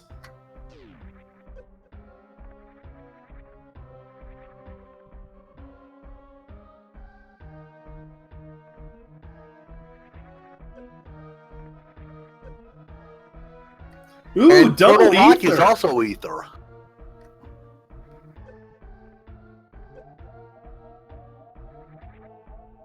Oh, and Diaz. Super close to dying right there. He's going to have to be super careful on his way out of here. Gets a little bit back, so also watch out for the rocks. Ooh! Ooh. I'm not going to lie, I did not know how much damage those rocks do. Alrighty, the Morpheus power bombs is just missiles. No, Aussie, is he just coming in here for magic? No, I think he's going to go ahead and check the one item he can check.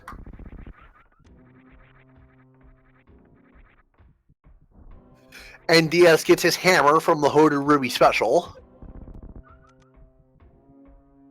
Nitorific gets the Kraid quick kill. Ooh, Diaz is backtracking? Is he trying to I think he's farming health.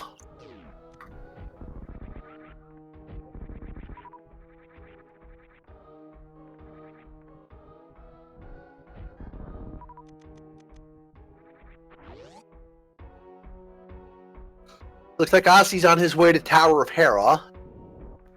Now, if he had the book from Eastern. He can check this tab. Oh no, he doesn't even have math. Well, he can still check a tablet, but still. Yeah, Ozzy either needs to go to early supers or he needs to find another sword upgrade somewhere. Which there's 4 sword upgrades in the game. He has 1. We know where 1 is, so there is still 2 more out there. Oh, we have a tea time for us right now.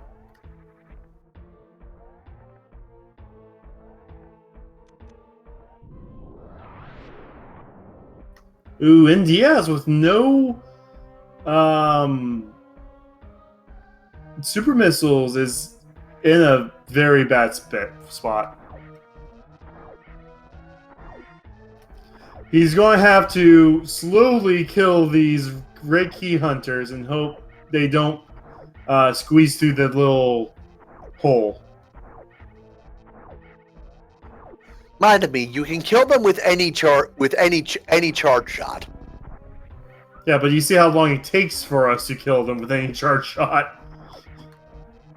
I've done them with just charge beam back when I was trying low percent.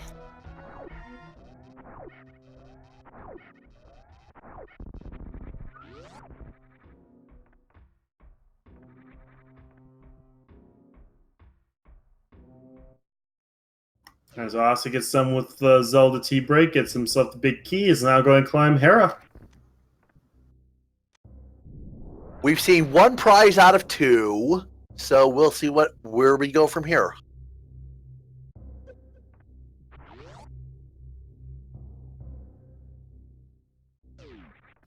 Oh, Aussie! No one saw that. What happened? Did he get grabbed by a wall master? Oh, he fell. No one's. Yeah, he fell.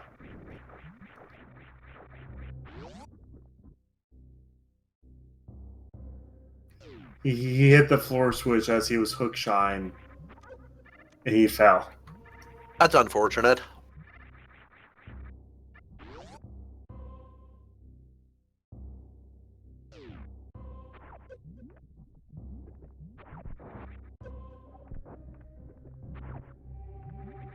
Alrighty, map and compass in those 2 chests. So Moldorm as the last item. Yippers. And we do have hammer, so more likely Aussie will be doing hammer strats today on our least favorite worm. Hammer does tempered sword level damage, but it's harder to hit with.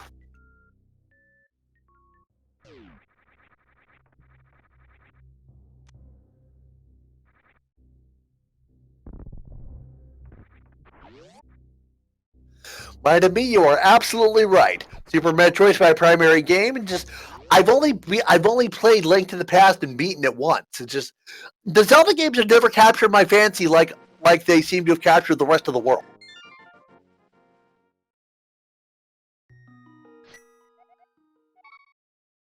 Meantime, Ozzy gets a heart piece out of Tower of Hera, and that is 2 crystals and 3 Super Metroid bosses.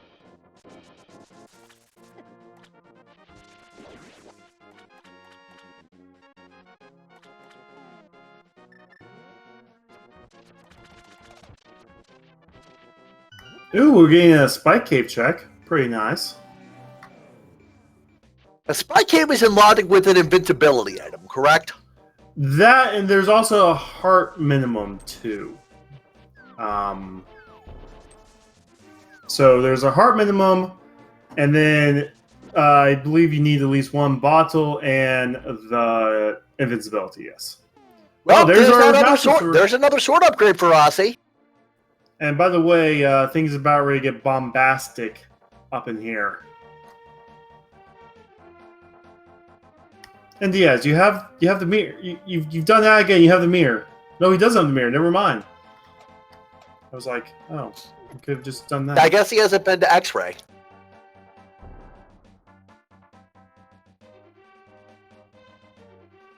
Rumblefish playing it very safe with the what are those enemies called that he's facing? I just call them crickets, grasshoppers. Okay, well, No. Rumblefish playing very careful with those crickets because he's only got 1 heart left.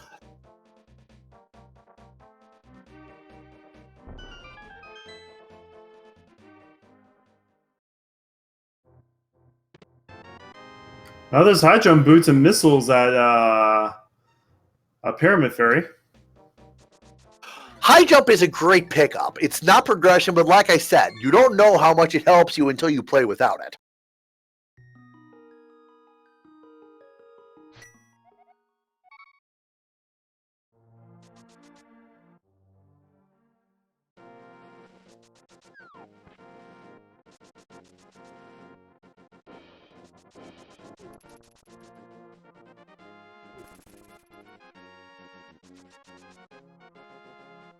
Alrighty, Aussie is into Swamp Palace, which is will be another crystal for him.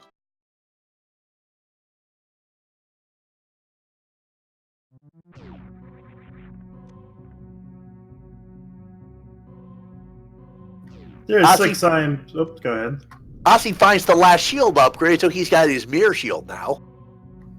And there's also 6 items in total up for grabs in Swamp, but that's if the runners will decide to take the extra 3 minutes to go to the left side for 2 items.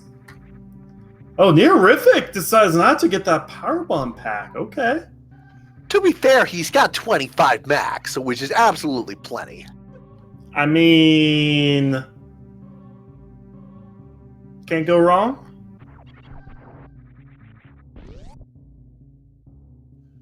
Alrighty, and Diaz is at the bomb to Rizzo. He does have the Morph Ball bombs, which is the trigger for this fight, so he will have to fight Bomb Rizzo. And unfortunately, he doesn't have any super missiles, so you can't just destroy the crap out of him. I mean, you still destroy the crap out of him because he only has 500 health.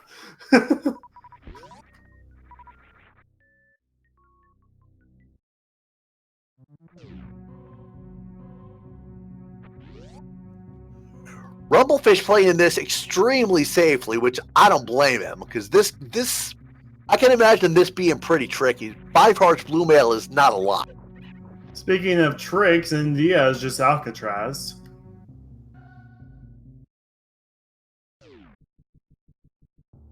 Alrighty, and Diaz, where are you going now? The ship refill is a very good idea at this point.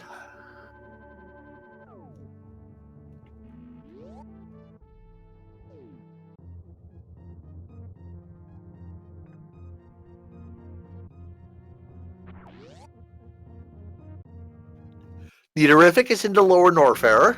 Ooh, we get ourselves Screw Attack after Screw Attack has not been useful for Aussie. Screw Attack is super useful for lower Norfair, and Aussie has already completed it, so there's that. Alright, and DS is back into Link to the Past. Rumblefish just grabbed the maiden from the jail.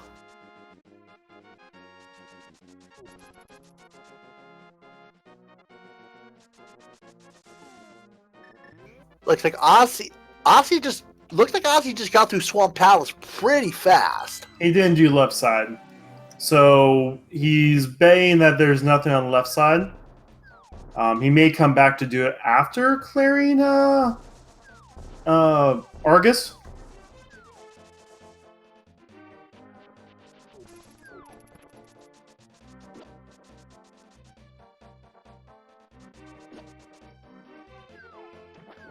Nidoриfic fighting Gold Torito with Charged Ice Wave Plasma. Ducking while you fire shots straight up lets them hit him twice for 1800 damage a shot, and Gold Torito just kind of disintegrated there. Argus gives up a pulse fight bomb capacity, and that is Aussie's 4th crystal.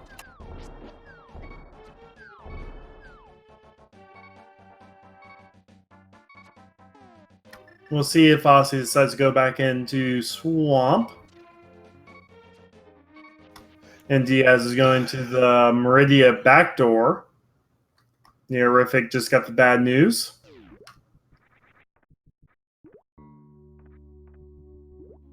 And Rumble gets his 2nd crystal of the game.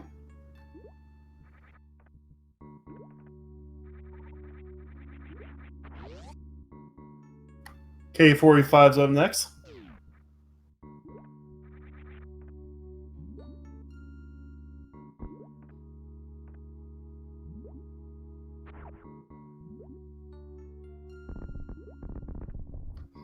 Only super missiles in K45, and Rumble, I think, is going to go ahead and make his way to Hype Cave.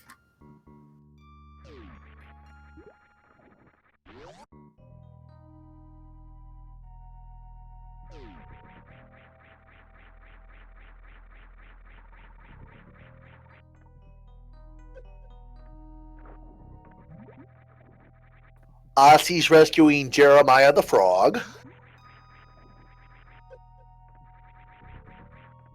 And while he's here, he can do hammer packs, and he can also check the bat. Unfortunately for him, we both know that's not going to pay off. It could still pay off. I mean, it could be the flute. That's actually about it. It could be the flute. Or another sword. Because we still... yeah, the flute will make him not have to die through Lower Norfair again. And Temper Sword will make everything easier in Ganon's Tower. Half Magic's nice to have, but not necessary. There's really isn't anything else in Ossie's way that is very magic heavy. Especially since Tur Rock is not... Especially since Tur Rock is not a required dungeon. Well, we do have to melt Cold Stare's shell, so... Bombos. Right.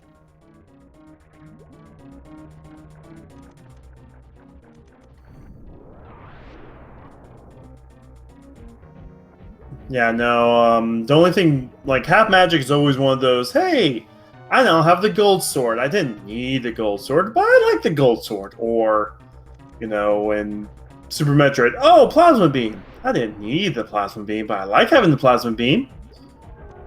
I mean, well, most of these runners can do without the Half Magic. Or the, oh, actually, Ossie's skipping the purple chest. Okay.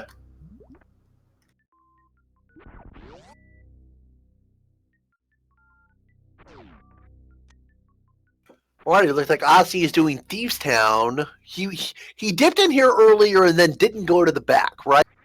Yeah, no, he didn't go to the back because, well, heart. I think he only had 4 hearts, which I think he still could have done it. And he also didn't have the hammer. Most runners do not want to orphan the hammer chests in here.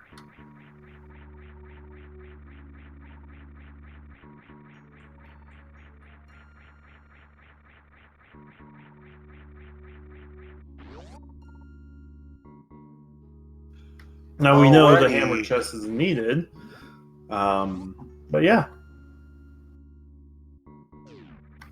Neorific is about ready to finish off his final Super Metroid boss here in just a few seconds. Killing the metal pirates with Shine Spark Echoes, which is a very effective way to kill them. He also has a full beam combo, so everything here is pretty easy. Well, to be fair, he doesn't have Spazer, but that's not part of the combat.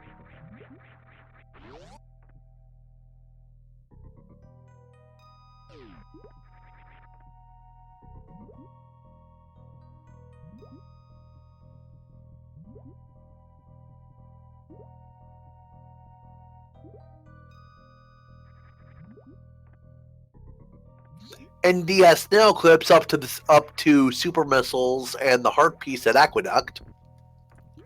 I really hope he heads back. I really hope he thinks to check Crab Supers, because that's where he'll get his speed booster.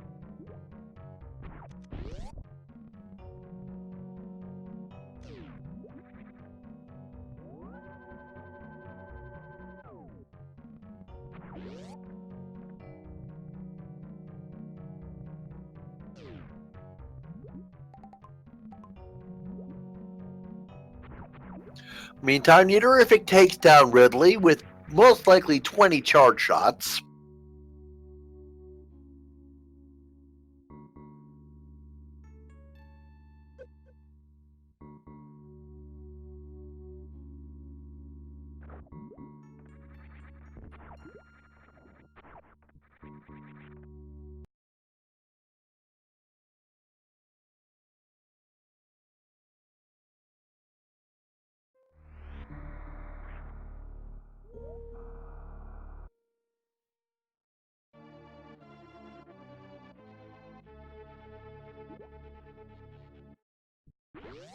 All right, and Diaz is checking the sand pits as Rumblefish is in the business center.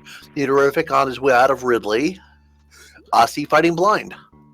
So right now, Neorific, if he wanted to, he can go ahead and once he gets done doing the Lower Norfair escape, go straight to Mother Brain and get his first game completion. He has gold 4 finish.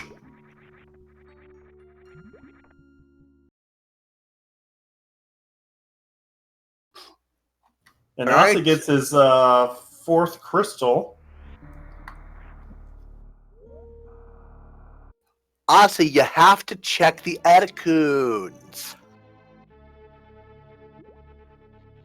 Not fam. He listened to Soulski and is doing the Brinstar skip. Is that a common thing Solski does? Is that why you mentioned it? Yeah, it's a common thing Soulski does. That and the Kakariko skip.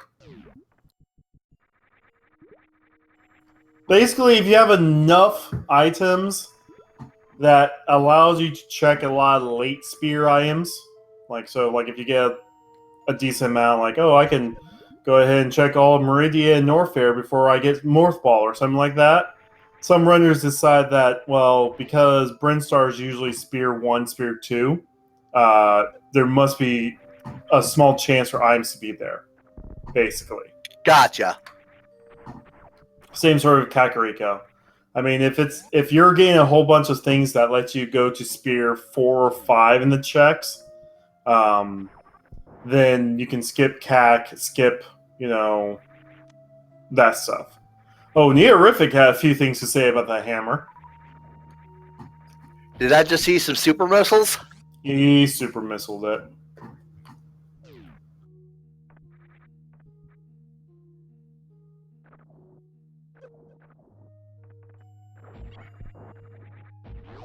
Oh, that box is going on a world tour right now.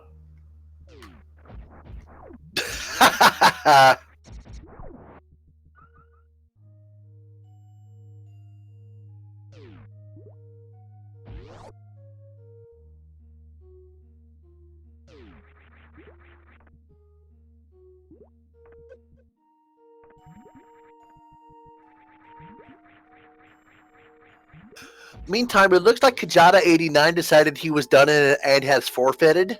So that's one racer down.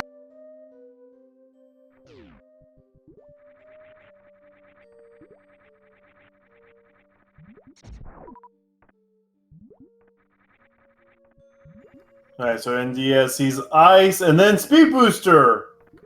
And he's immediately stopping to go back around and grab that speed booster.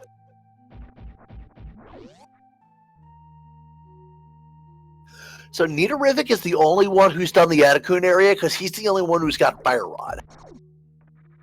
Yeah, he's the only one that's actually done Brinstar at all. Honestly, maybe going there now.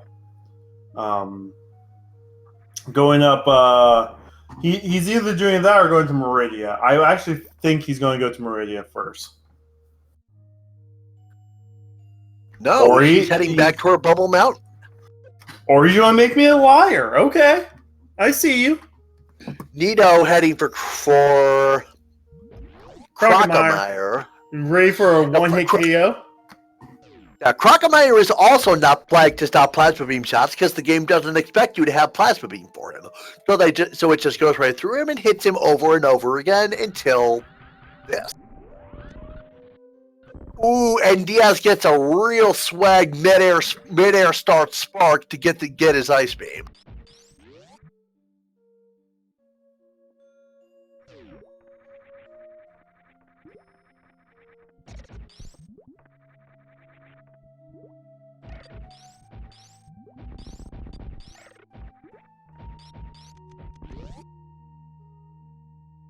Oh no, Aussie is just going to go to Misery Mire.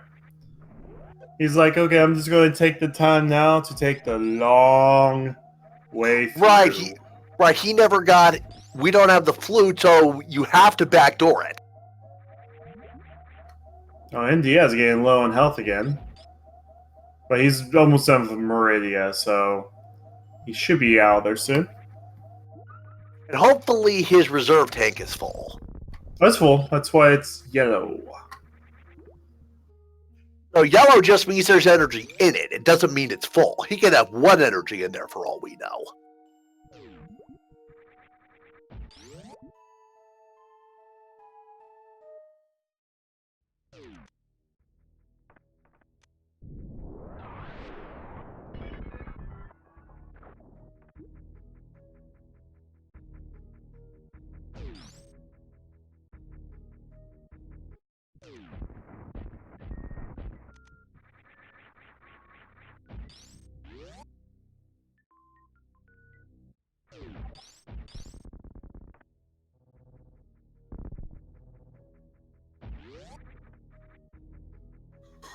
Rumblefish is heading back out of Bubble Mountain through the 3-room gauntlet to Business Center. Aussie is heading on into Mire, which will be his 5th crystal.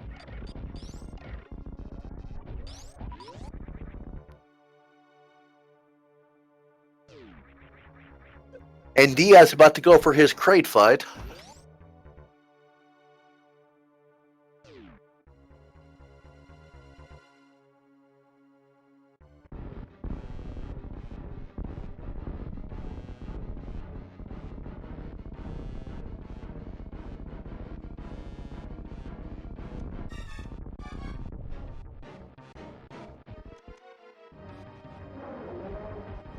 Nope. We're now 2 for 3 for quick kills. Everyone meet Kraid in all of his curves.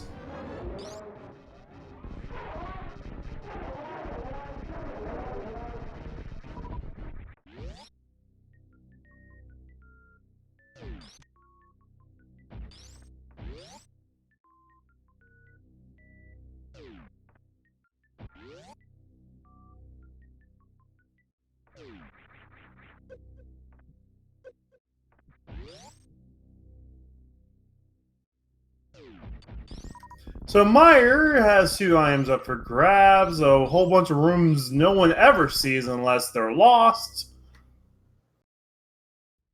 Did you know there's a room in here that is actually shaped like a fish with a skeleton in it? What? Yeah.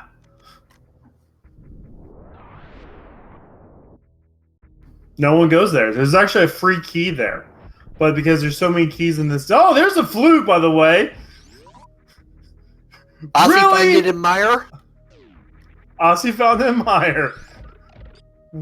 Alrighty then. Yeah, that's probably not a place you want to see flute.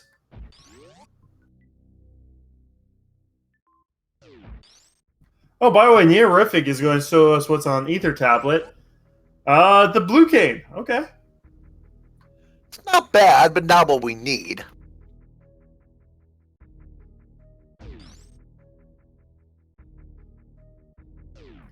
I mean, we honestly know where go mode is, but Aussie is just going to go straight to the back to Victorious. I don't know if he found the second item yet.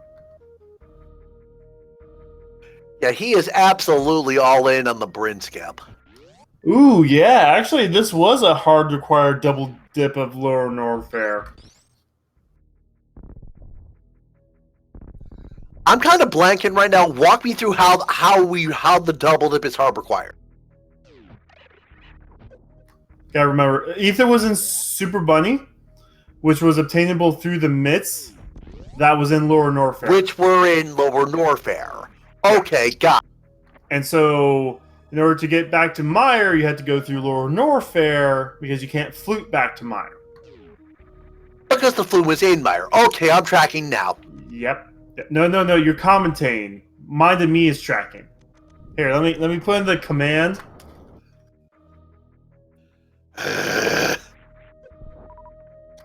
Oh wait, we got the wrong is broken. Oh dear.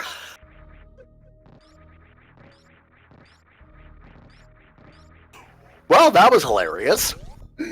Well, I guess I am now cooling your ETM. All right, we're on victorious right now. Silver Arrows makes this fight a breeze. Fun fact: Vitreous' eyeball is one of 2 enemies in the game that takes more than 1 silver arrow to kill. Because it has 128 hit points and Silver Arrows do 64 damage. The other one, of course, being the big pig, Ganon.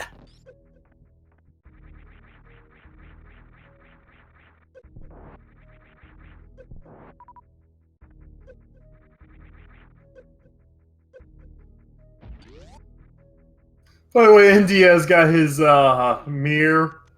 Probably not too happy about that. Aussie now just has to get to Ice Palace. Probably doesn't want to do that either. We know where he actually needs to go. Yeah, he can get through Ice Palace with Bombos, but that's a lot of Bombos usage without half magic. So I believe there are 2 rooms with Freezors you have to kill, and then Cold Stare Shell requires Bombos as well. Yeah. Without Fire Rod. Yeah. Oh no, Terrific went down the wrong hole! Oh. Press F to pay respects, folks. And that is when we sometimes in the commentary call that Troll Dorm. Mind me, I believe that's what I've heard. Quarter of your magic bar if you don't have half magic.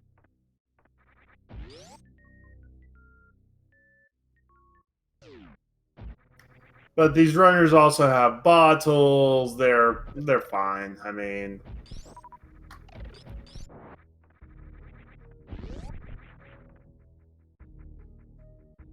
Meteorific gets his revenge on Trolldorm. yeah, I normally don't like calling it that unless something like that happens.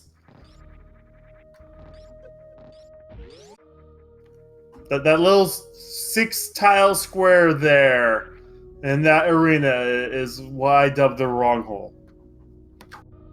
Because it makes you fall the farthest down the tower.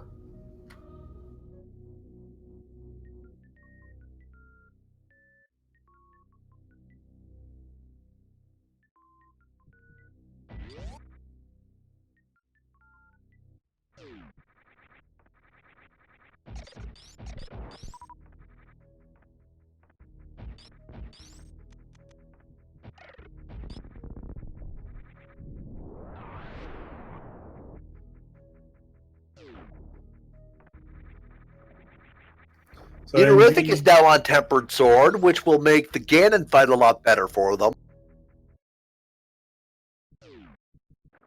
Now we're just missing one last sword upgrade. Gold Sword does next to nothing. Does make a few rooms in Ganon's Tower easier. And we'll see where Neorific decides to go next. It looks like Dark Death Mountain? Ozzy making his way to the Ice Palace bomb jump.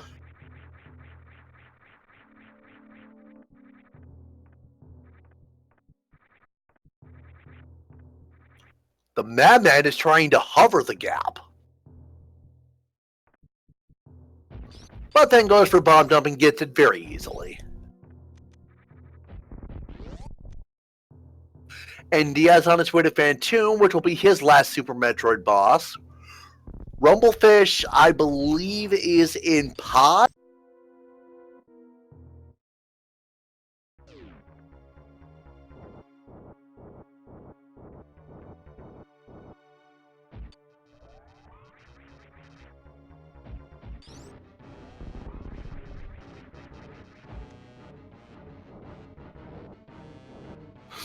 N. Diaz has the charged Ice Wave Plasma for Phantoon. You can microwave strike Phantoon as well if you have the X-ray scope, but You have to knock Phantoon with a missile first to get him to fly around before you can microwave him. If you just fire the shot as soon as he opens his eye, he'll disappear immediately after it hits him once.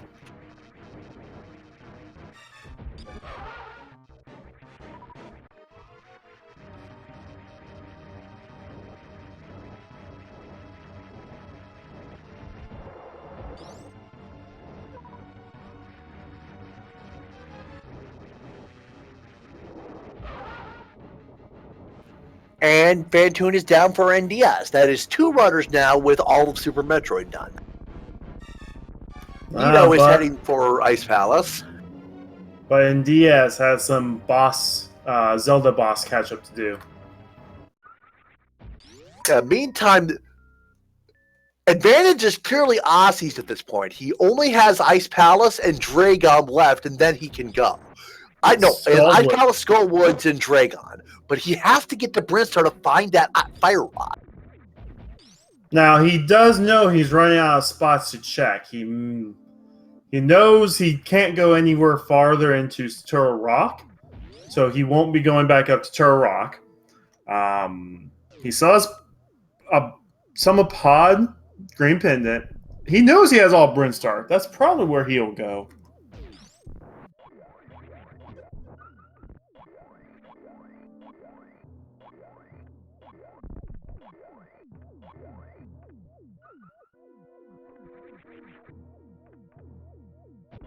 Yeah, I'm not saying anything in Ice Palace. No.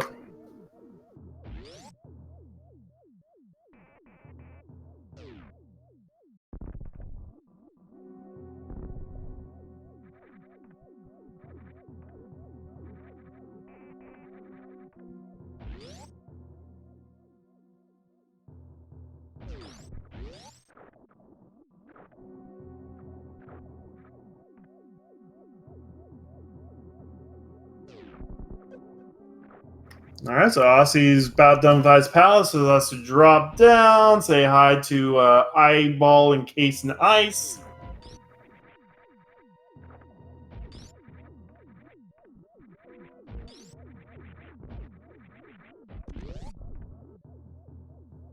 And it looks like Ossie's got plenty of magic to fry the outer shell with bombos.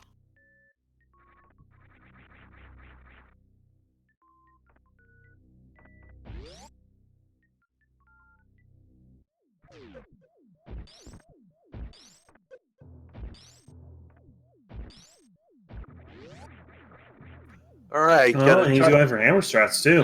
Uses a spin to get them grouped together. Doesn't keep them for long, but some good damage in the meantime. Going for hammer strats because, as we've said, hammer does tempered sword damage. 2 down. 2 pops down, and ooh, gotta be very careful. Oh, he does have the fairy though. He has fairy, so don't worry. Would be a shame to lose it here though. This close to the end. There we go.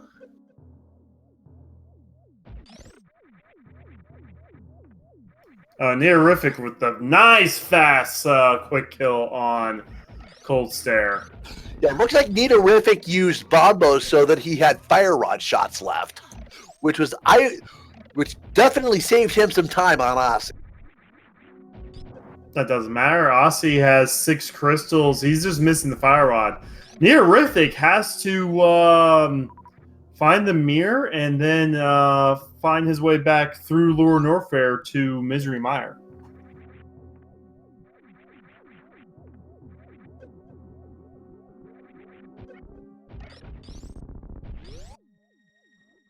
Now, where is Ossie going to go? Ossie's going to check Pyramid Fairy.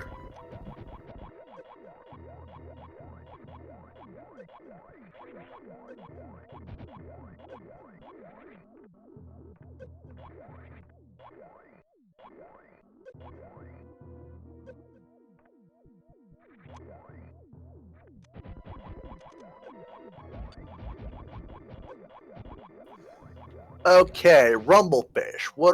Looks like Rumblefish's game stalled because his. Oh dear! Did Rumblefish have a crash? No, he's trying to figure out where he needs to go. He's been walking through Pod for a while now. Oh, he must have his emulator set to pause when not focused.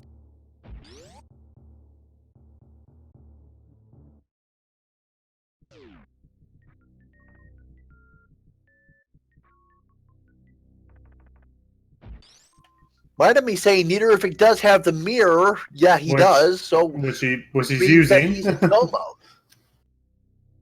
Oh yeah, that does mean no. Yeah. Oh yeah, no. Nier is in go mode for sure. Actually. So we'll call that at about 2 hours 10 flat. No, I mean he had mirror way before that. Okay, so he's been in go mode now for. So he go mode Ice Palace. Actually, he went straight to the boss in Ice Palace. So okay, yeah, that's why he caught up so much time on us. Yeah, no. So Mire, where was Mire again? X-ray scope.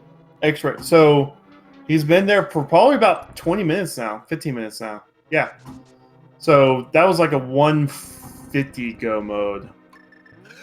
Yeah. Yeah, it can be really hard tracking 4 screens at once. But to be frankly, I don't know how you do this by yourself. Well, minded me as a goddess, and you should address her as that. Anyway, so Neorific is going to go straight to the back of Swamp here and go fight a giant squid, and then he has such an awkward time getting the other dungeons. Alrighty then. Looks like Aussie... Yeah, Aussie's heading right for Dragon. Nidorufic is definitely going to be heading right for Argus. Rumblefish is considering his options in Pod.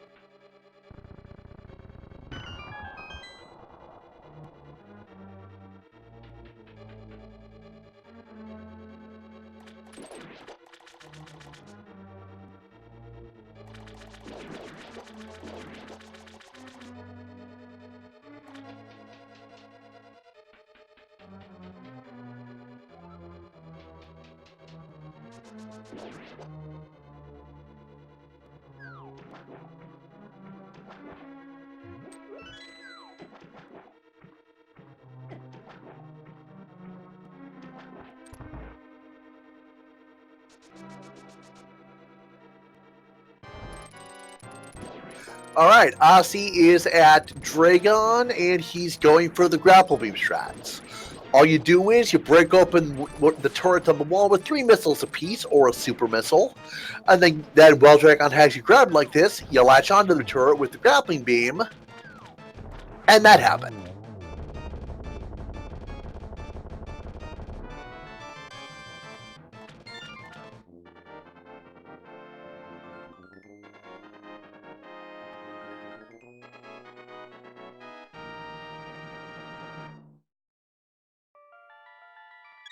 Alrighty, Nidorufic has Skull Woods, Misery Mire, and the endgame to do.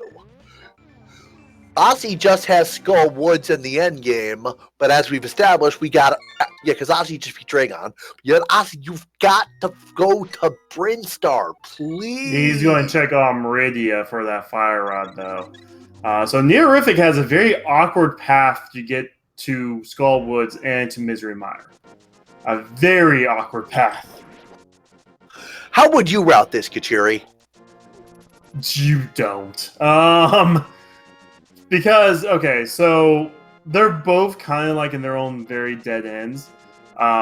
He's doing Skull Woods first, then he's got to run to Lower Norfair, go mode Mire, and then when you're done with go mode Mire, you go to Light World, you flute back up to Death Mountain, then you run up Death Mountain. So but basically, there's no efficient way to do this in Nidorufic's position.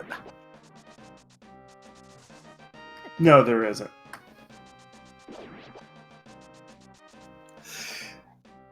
And Diaz gets a very quick, very nice short charge there.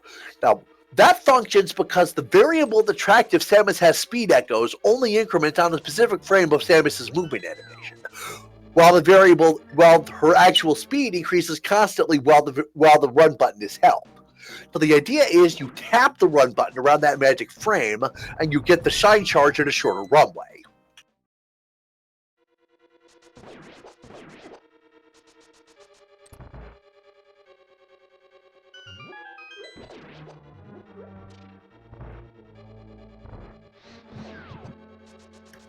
So Nero just has to get to the back, slash them off 4 times and be done with his day. 4 hits with Temper Sword, is that what you just said? I believe so, because I think it does the same damage as the Fire Rod in this case. But if you accidentally knock them off into the spikes, you do no damage. This fight is just, why would you do this? So 2 of those hits did not count. Just moving spikes, conveyor belt floor, what? Yeah, so as you saw, 2 of those hits didn't count, but that was 4 hits. And the horrific is now just need to go back to the lower Norfair to get to Mire. Oh, and Diaz has decided, hey, you know what? I'm done with Metroid today. And Diaz is going to be our first person to kill Mother Brain. That is... I don't think this is a good play because we know where that Fire Rod is. He's got to give up on Super Metroid once he finishes Mother. He'll eventually have to go back here. By the way, we're getting a shock tool check. Yeah, my point is it's going to delay him a lot. It's going to delay him, but I mean, this gives him also 10 minutes to think about, okay, where have I not checked? Or have I checked? What do I need to go? Where do I need to go? I mean, I'm only missing 2 items for Go mode. They're both more than likely in Zelda. I mean... Yeah, that's fair. And Diaz is only missing Brinstar and Shock Tool.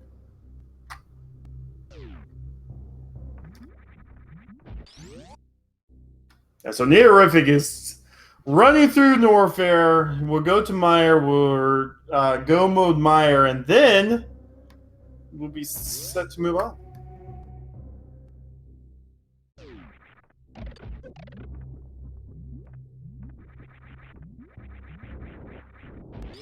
Another thing NDS can do is do Brinstar with the Rainbow Beam, the Hyper Beam.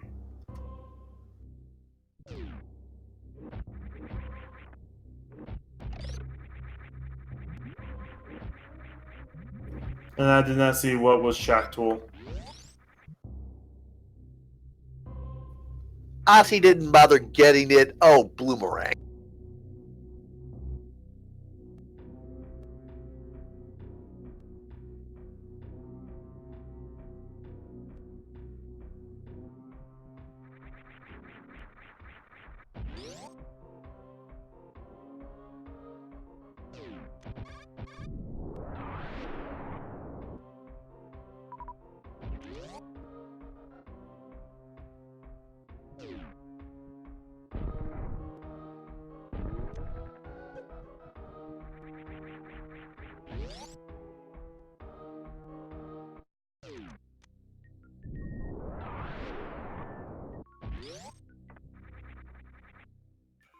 Remind me where N. Diaz found the Morph Ball bombs? They're in Pod, in the Dark Maze. Gotcha.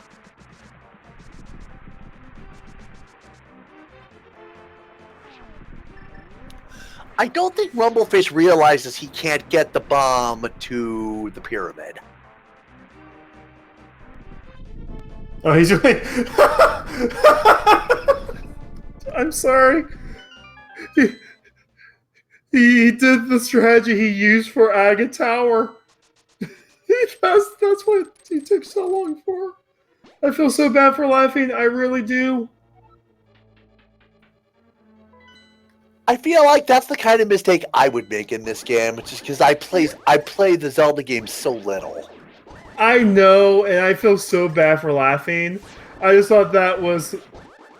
I don't want to say the word cute in this situation, but that was like kind of cute that he was like, oh wait, I could use the cape like I did for Agatha. I feel bad for laughing. Meantime, NDS is at El Restaurante de Motherbrain, and so we'll see some food from her.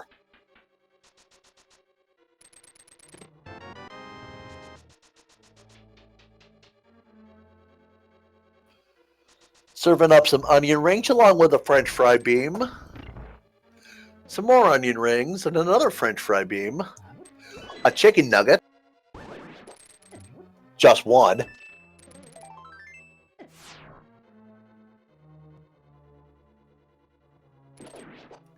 And a ketchup packet. NDS eats that to the face, so he's got to be real careful or he's not going to have enough. Oh dear. I hope NDS has enough in his reserve tank to survive the rainbow beam now. He's going to go ahead and just use it. He only needs like 300 health, so... Yeah, he did it perfectly. Yeah, Rainbow Beam does 300 damage with Varia, 600 damage without it. That 1 health. Very nice. It's going to trigger the baby cutscene.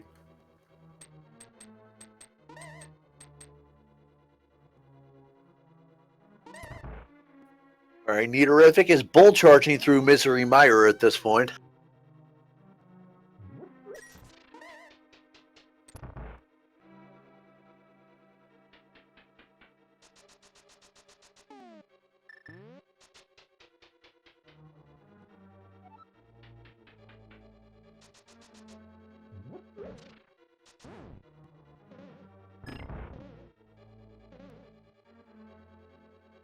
And now, top 10 video game deaths coming up right now.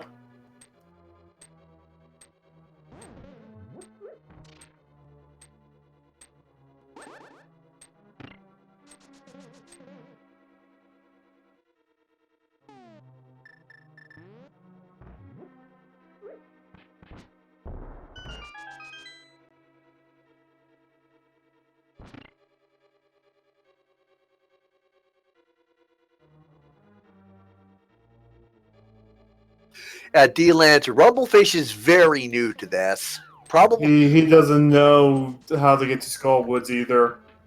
That's where his next check is for Morph Ball.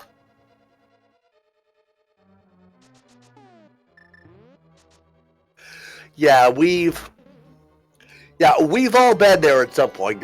There's always a point whenever you do anything that you're new at it. So Mother Brain's down. Normally there's an escape sequence. You're not going to see a timer pop up. This is going to be the most lax escape sequence possible. And the world will just stop exploding randomly because we're not done with the games yet.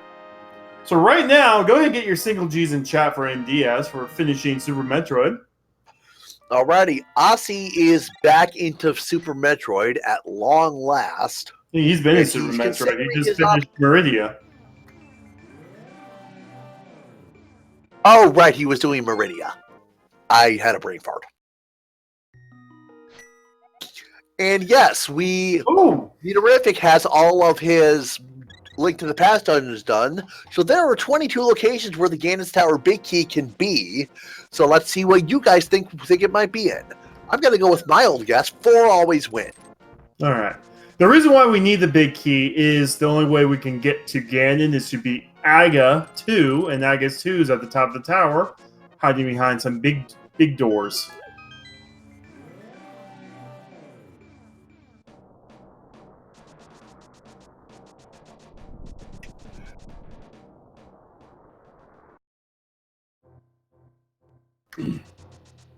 So Aussie's doing Blue Bryn. He's not going to find much here. This is kind of feeling like Nidoриfic's game right now. This is absolutely between Aussie and Nidoриfic, and it's Nidoриfic's race to lose.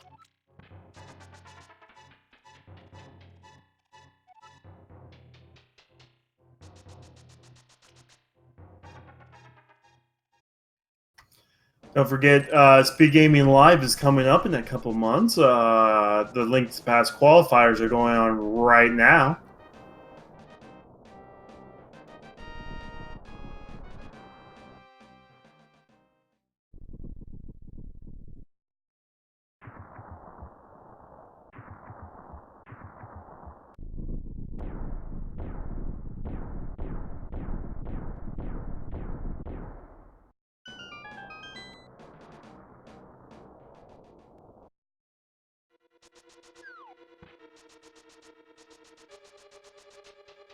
Terrific. Starting us off on the left side of Ganon's tower with a blue rupee on the torch. That'll be number 1.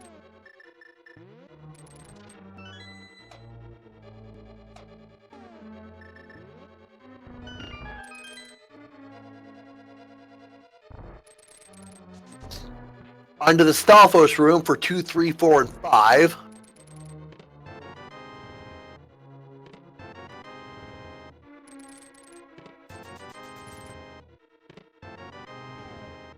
Nothing doing there. And it looks like Niterific might be... Yeah, Niterific's done that, and now they're going to check right side. Oxy checking waterway. We haven't seen that. It's just super missiles. We do have the red mail. So Neorific basically now has 48 hearts. Not going to check tile room, which is absolutely a reasonable thing to expect. And then it's always in tile room. Whenever you skip it, it's going to be there. You know it. Using the lamp on a few of those torches to save some magic makes sense without half magic.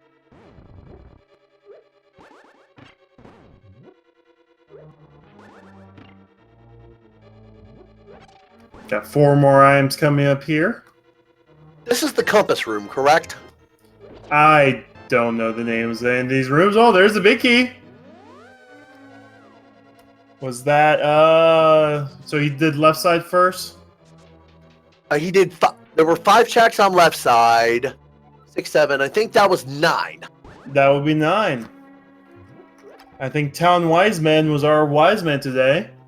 Normally there's not a prize, but today you get big box, full on love, man love. Anyway, well, I love all of you guys, so.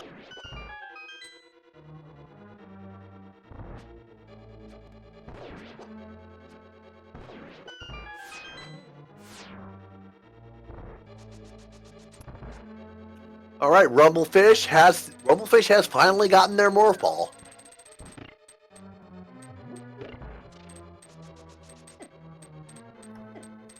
can everyone just ruin Rumblefish right now? He was actually our first volunteer to be restreamed.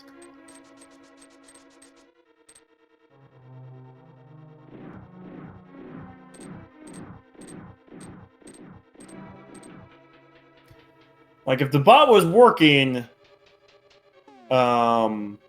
totally the link to his channel, just go to his channel and give him some love. Terrific dropping the good B in the gauntlet. He's using the good B to beat the gauntlet for him. He's doing lazy strats right now. The gauntlet starts off with just enemies and conveyors. Then you add a laser. Then you add a second laser and spikes. And then you add ice. I call it the escalating gauntlet.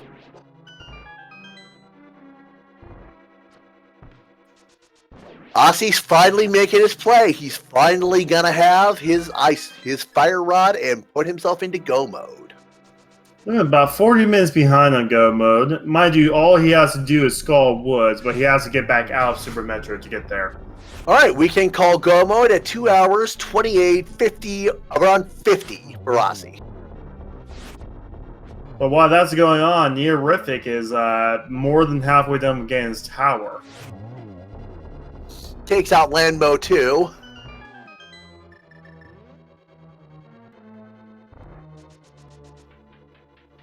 All right, Ossie is making the Galaxy Brain play. He's gonna get his tempered sword out of here.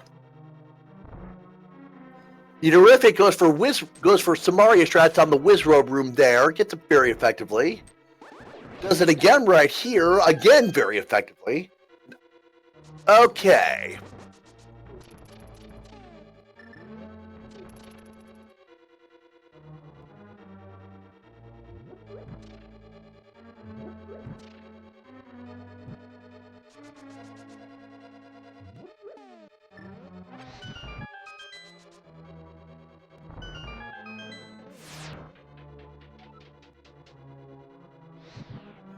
Ooh, and Diaz is on half a heart. He's got to be real careful.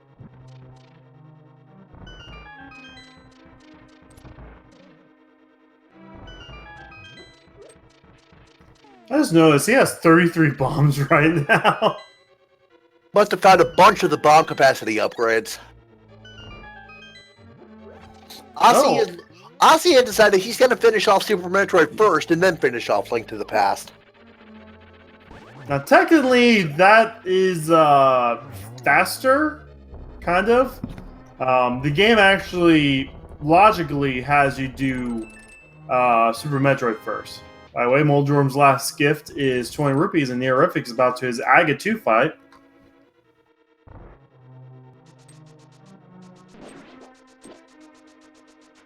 So it looks like this is going to be Ganon's Tower for Ozzy versus Torian for Neorific. Well, more precisely, the walk there and Ganon's Tower for Ozzy. Ooh, Neorific gets a triple hit on Aga 2. Followed by a double. So one more hit. Good night, Aga. Very good fight.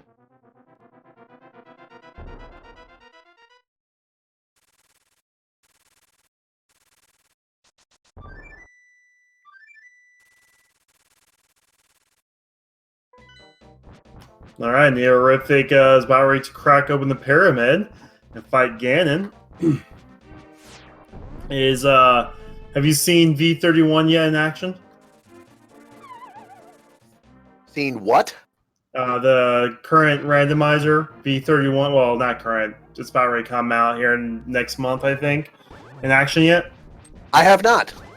There's a new mode in there called it's fast, I think. I can't think of the mode name now. But basically, it randomizes how many crystals you need to fight Ganon. Interesting. And then you can pick and choose which crystals you get? Yep. Or you can also make it beatable only. Make it what did you say?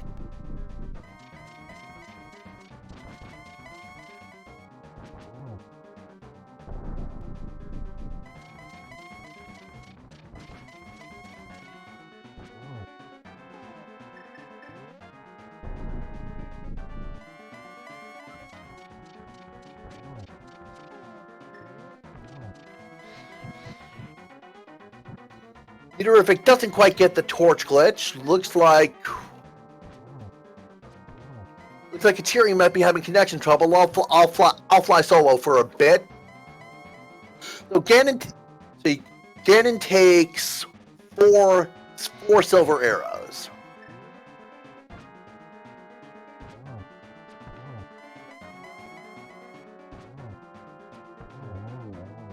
And everybody get your single G's in chat because Neorific has just made bacon and finished A Link to the Past.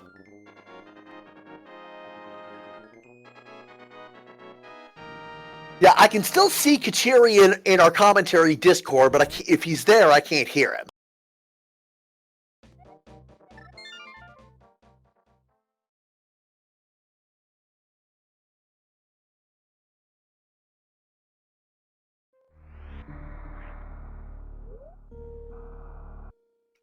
And now he's gone.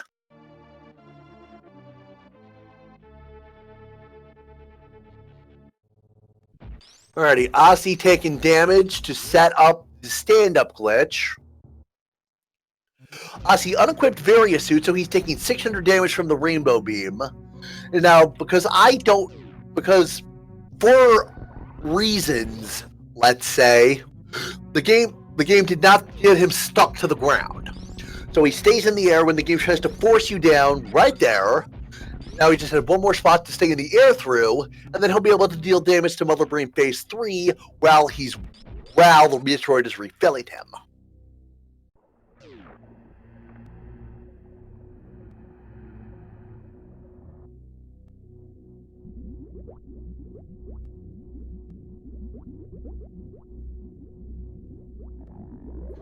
Mother Brain Phase 3 has 36,000 health, and since Ozzy has charged Ice Wave Plasma, if he can get 40 shots in, that'll finish Mother Brain without the need to use the Hyper Beam.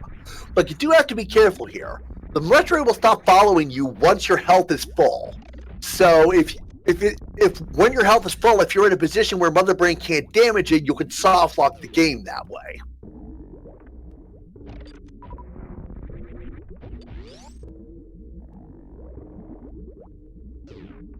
Alrighty, and Diaz just got his crystal from Swamp Palace. Rumblefish is checking out. Rumblefish is in Super Metroid doing whatever he can. You also have to be very careful. Ooh, Aussie came right to the edge. If you have a charge shot on screen when you transition to the Hyper Beam, you will hard lock the game. But yeah, he did well enough that he only needed 3 Hyper Beam shots to finish Mother Brain, which is very good. Meantime, Nidorific is getting ready for the Baby Metroid cutscene.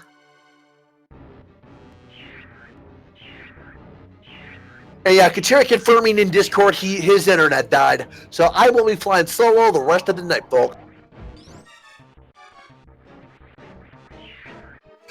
Nidorific gets grabbed by the Baby Metroid, which is not surprising, because without the high jump boots, the Baby Metroid skip is a lot harder and it saves a lot less time.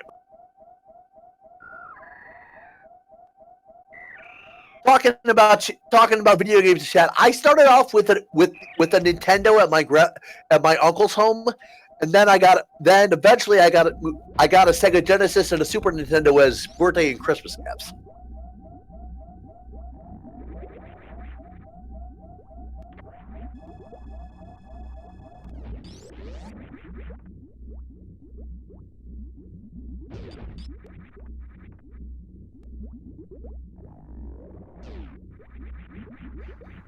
Rumblefish gets his mirror, and Diaz is in Ice Palace.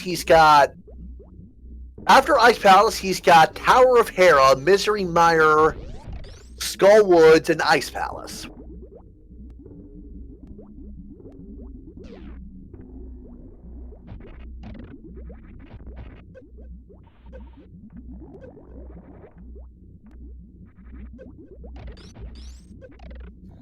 Nidorific trying to set up and trying to. Ooh, looks like Nidorific's going to go for a short charge to do the Shine Spark strat to get through there. Tried it once, and now it's going to go for the damage boost again. See if he can. It's a little tricky. There we go.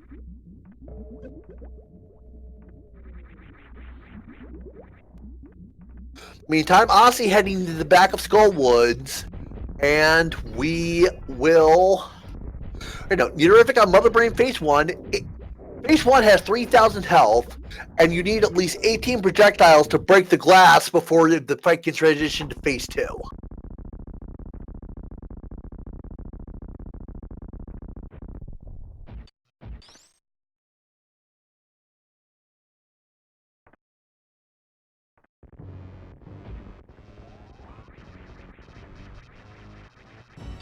Now, Mother Brain 2 has 18,000 health. As we've established, the charged Ice Wave Plasma is 900 damage, so 20 shots.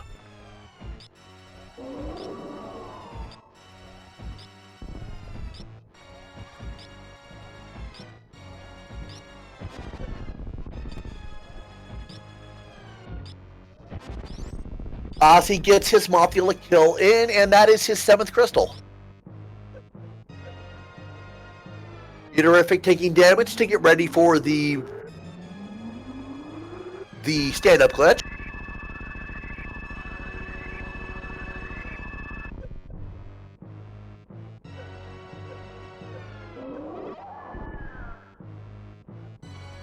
Alright, you'll see Nidorific doing the same thing that Aussie did.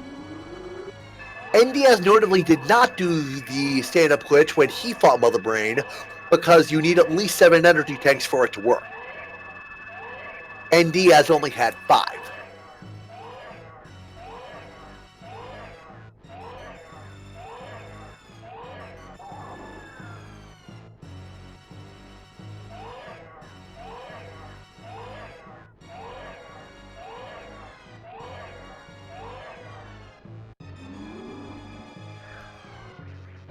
Meterific waiting a little bit to start to make sure they didn't get stuck on the ground.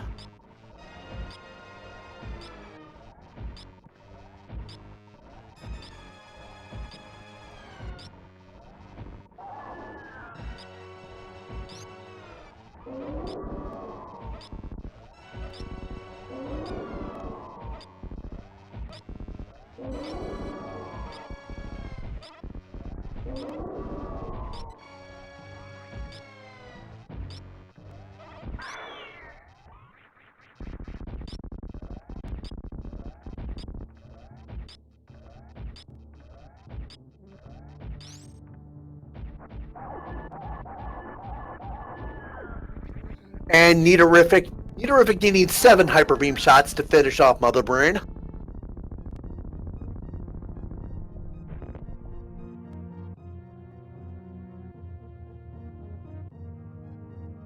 Chicago Draconis, for me, the first console I bought with my own money was a PlayStation 2. Alright, now the escape sequence will progress normally as Meterific is beating Super Metroid 2nd.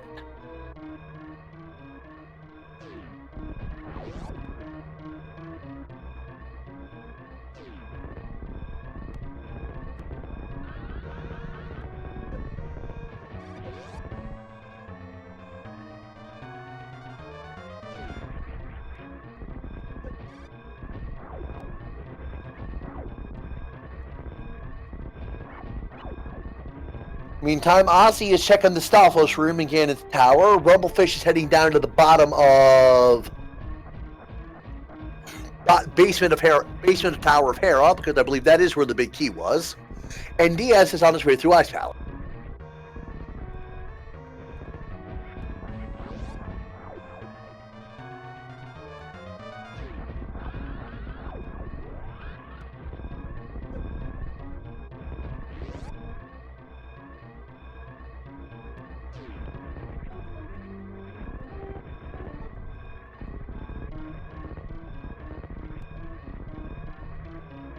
Oh yeah, Ozzy going full left. That's unfortunate.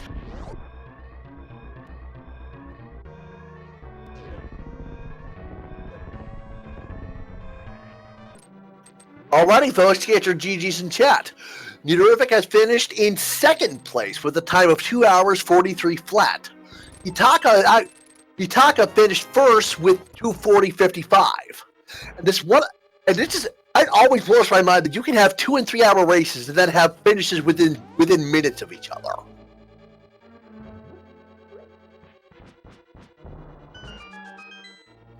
Alrighty, we'll see if Meterific wants to come on in for an interview while the ending sequence plays. Whoop, there's our X-ray scope in the Rando room.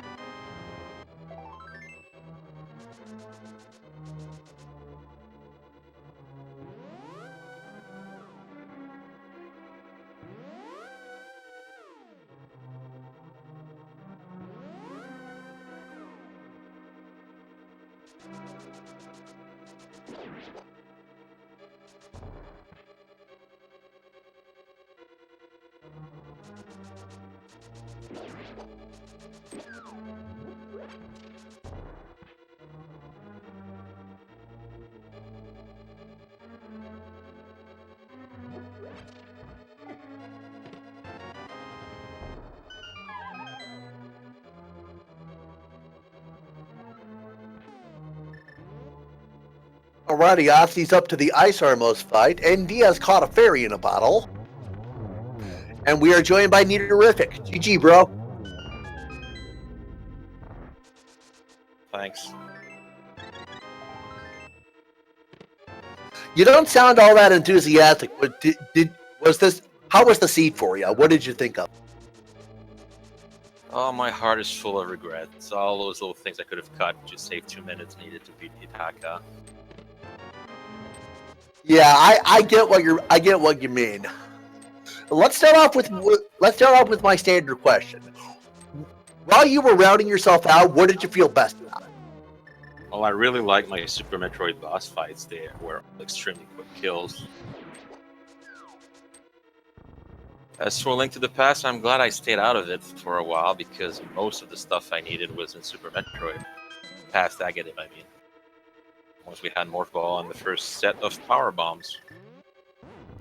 Yeah, the first set of power bombs was buried pretty deep. Yeah, that's why I did Wrecked Ship first. I've been told in the past that when power bombs are late, there's usually something in Wrecked Ship, but it wasn't the case. Well, there was a lot of power bombs. See, I kind of regret going to Wrecked Ship so early, but at the same time, I got a whole bunch of power bombs, which allowed me to just use them as I wanted, as much as I wanted, without having to resupply, refill, or farm anymore. Right. Yeah, the Morph Ball bombs were in the Dark Mason pod. Oh. I stayed out of pod, I think. Yeah, I did. I never went there. Yeah, there was no progression there that I recall. So obviously there wouldn't have been if you yeah. Okay, so my other question for you. If you were to give the seed a letter grade for how much fun you had, what would you give it? Give it a B+, room for improvement, but otherwise it was pretty straightforward. Gotcha. And how do you think you did on the whole? Did pretty well. I'm really glad I checked. Like, I wanted to do a whole bunch of stuff differently, and I changed my mind at the last second most of the time, and it ended up being a good call.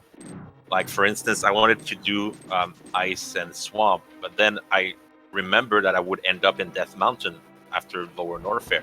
So I thought, okay, I'll just do Death Mountain. So I do the Hera, I check the Ether Tablet, then I check Spike Cave, and I only checked Spike Cave because Ether Tablet had Blue Cane, which reminded me of Spike Cave. And I went there, I got my Tempered Sword, and then I said, well, I'll do the rest of Death Mountain, diving T-Rock if I need to, because at that point I thought I was really far behind, and Ether was right there in Super Bunny Cave. So I'm like, I'm really glad I got to go modes both Swamp and Ice. Yeah, we had one person go check the first chest in Turtle Rock, and that was it. Okay. I assume there's nothing good. Yeah, as far as I could tell. Yeah, we saw that first chest in Turtle Rock, and that was it. All right. Well, the only good pendant dive was Eastern, and the book ended up not being required. It looked like it was for the longest time, but then it just kind of fizzled out. Yeah, we got Space Jump, so we had Mire access the Lower Norfair, and we could just mirror to Desert.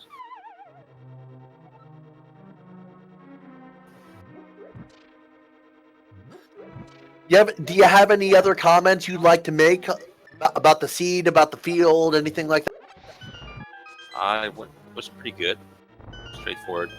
I liked it. I don't like Agassi, but otherwise it was pretty straightforward. We had we had both suits before Morph Ball, so I like having a lot of exploration to do in Super Metroid. I don't get to play that game enough. I get you. Yeah. Super Metroid is definitely my favorite between the two. There's so much room. I mean, Link to the Past is not easy to master. It's really difficult, but it's easier to get good at it compared to Super Metroid, which is very hard to play and very hard to master. So you can do okay in Link to the Past Rando by just playing for a few months. But it feels like Super Metroid takes years to master, even get good enough. Yeah, I would definitely agree that. Oh my gosh, hang on a second. Ozzy just bomb jumped across and skipped Moldworm 2. Yeah, what the heck was that? I've never seen that before. It's not the first time he does that. Pretty swaggy. Absolutely swaggy. That was amazing. That's not even the first time Ozzy's blown my mind like that. I remember back in the winter tournament last year, he did whatever that trick was at Frog Speedway where you just fire the wave beam and then you eventually go behind the bricks. That blew my mind too. And then he found out how to mimic clip and make the bow not required for Ganon's Tower. You see that one? I don't think I did. There's a way to make the mimics walk through the wall out of the screen and open the doors in both mimic rooms in Ganon's Tower. It's pretty precise, but I've seen him do that in Pod. I haven't seen him do it in Ganon's Tower. Pod is different. I think it's a camera trick in Pod. You use a bottle to make the camera stop scrolling, so you can make the mimics walk off screen. But the mimic clip in Ganon's Tower has the mimic literally walk through the wall out of the screen. You just grab the wall, and I don't know how to do it exactly, but it's pretty sweet to see. Yeah, I think you can do that same trick in Pod without the bottle, but I'm not 100% sure. Oh hey, Ozzy is also on Buttersword. He must have found the last sword upgrade in Ganon's Tower because he went full left.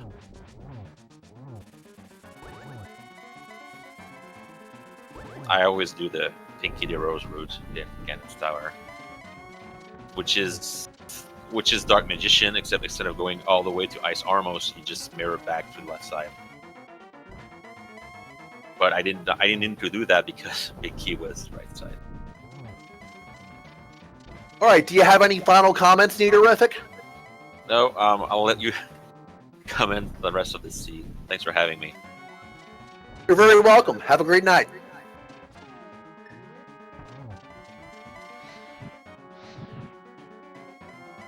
Alrighty, as we've been talking, Ozzy got the torch glitch by relighting the left torch. Oh my gosh, he finishes Ganon off with a triple!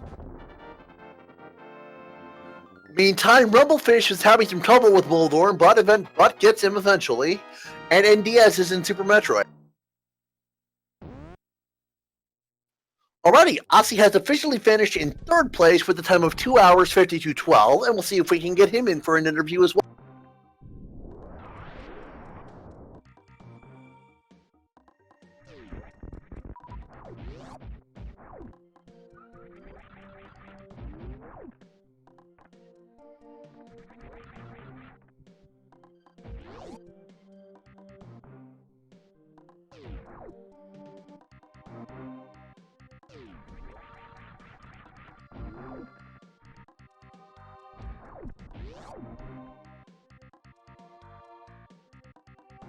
Alrighty, we are joined by Ozzy. Good GG. GG. Hello. So, the major stumbling block for you there was Fire Rod. Did you forget about the Bryn Loop, or were you just that committed to skipping it? It was more I didn't have a good opportunity to go back. So I got Mitts and Hammer out of Lore Norfair, and that just opened all my crystal dungeons. And so I was clearing crystals the whole time. Then I went to Meridia, cleared Dragon, and then I was out of bosses to kill, and that's when I went back. Alrighty, that's fair. So, first question. How did you feel about your routing as you played the scene? I felt that skipping Skullwoods the first time put me behind a bit compared to the other racers.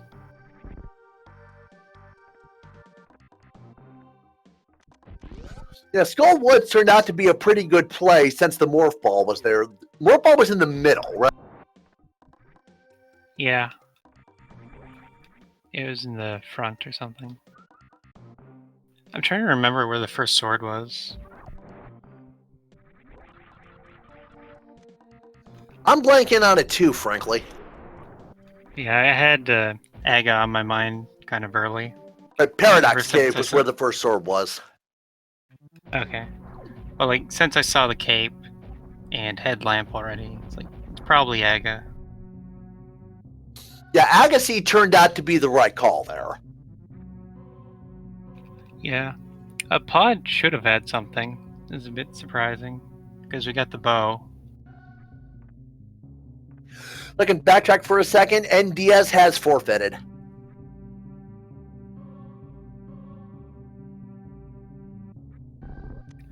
Yeah, I was liking my routing up until I started doing... I guess after finding Ether was when it fell apart.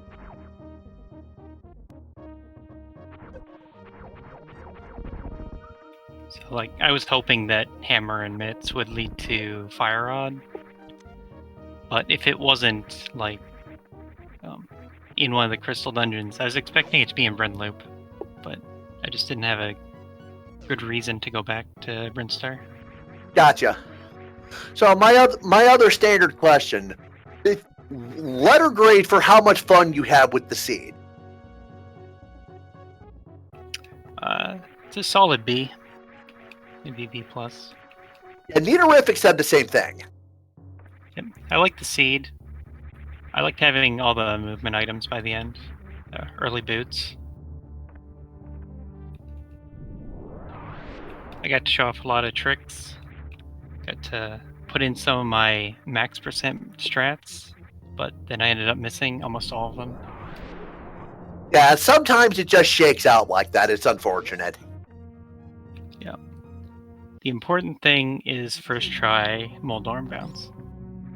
Yeah, I've never seen that before. That was great.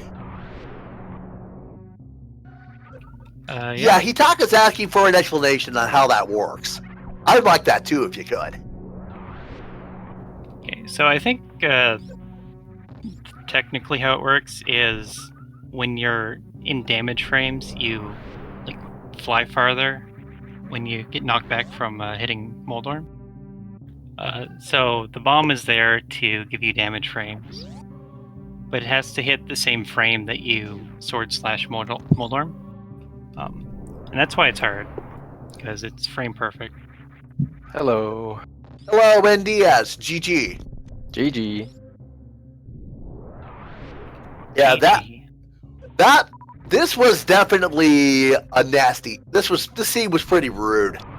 I'm so trolled. Like, I had no swords, and then I go to Brinstar, and it's like, oh, here's your fire rod. Yeah, that's what you needed. Yeah. When Yeah, did you get to Brinstar? Probably like 15 minutes ago. Yeah, similar. Yeah. Because I skipped it until... Well, like, I last location to morph. I saved up for... Like, I saved up for Zora, I did everything, and then I was like, oh, Aga. And then I did the full Dark World until I got back to get the morph ball. So this seed sent me around in loops.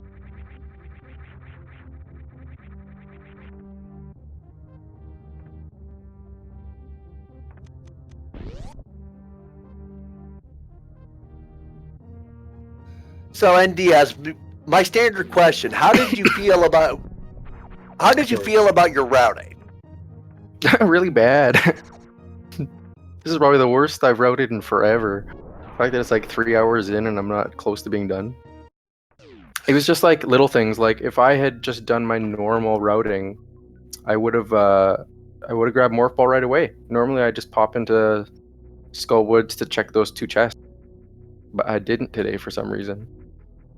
Yeah, sometimes that's just how it shakes out, and I get being frustrated by that. Yeah. Oh, more so, yeah. Like mine of me was saying, I've got a bit of a cold, so I'm like, I should rest. It's like 10 p.m. here. I got you. It just hit midnight where I am. So where was that? Let's see, what else did I need? I needed the medallion. Where was that at? Super Bunny. Oh my god, I would have found that like a million years. Yeah, I was not gonna find that soon, so. Alright, so meantime, we've had Apathy Duck finish in 4th place at 2:59.30. And Neaterific, what was your... How much... In terms of fun, if you... Letter grade on the seed for how much fun...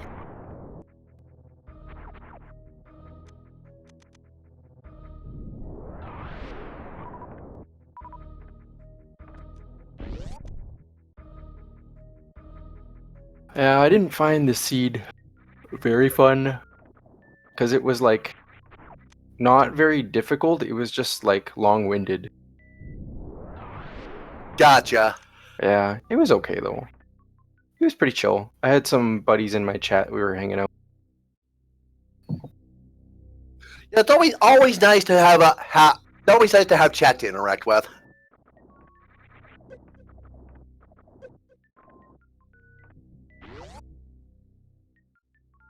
Alrighty, NDS, Aussie, any final comments from the two of you? I regret not having practiced reverse slinky more. I had a good setup for it and went that way just to put an attempt at it, but couldn't get close. Yeah. My thing I regret not practicing is a much lower skill gap.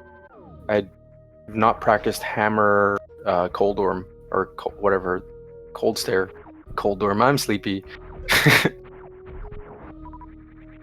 Yeah, that one was rough. Also, a fighter sword, ice palace bomb jump. I just didn't. I guess I haven't done it before. I've just been doing it with the thicker swords.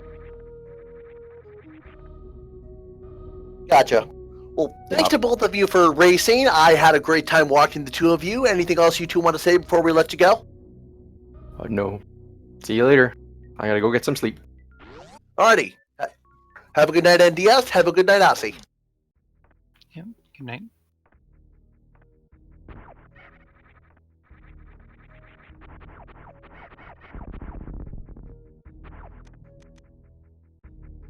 Ready? I will be right back. I gotta go hit the facilities.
Alrighty, guys, I am back. Sorry I had to run off there. Rumblefish is looks like he's heading for Phantoon.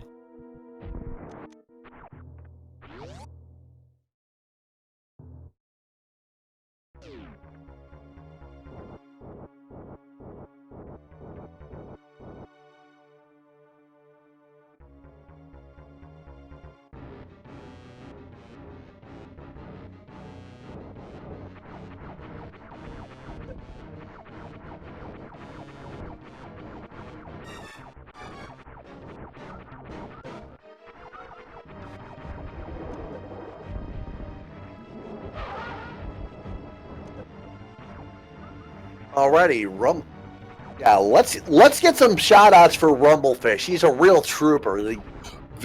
Very new to the combo randomizer and still just sticking to it.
Ooh, Rumblefish enrages Phantoon. That's unfortunate. Like I said, I mentioned earlier during one of the other Phantoon fights, that's what happens when a super missile doesn't kill Phantoon. Most likely there was one shot left, two at the most, with how red Phantoon is.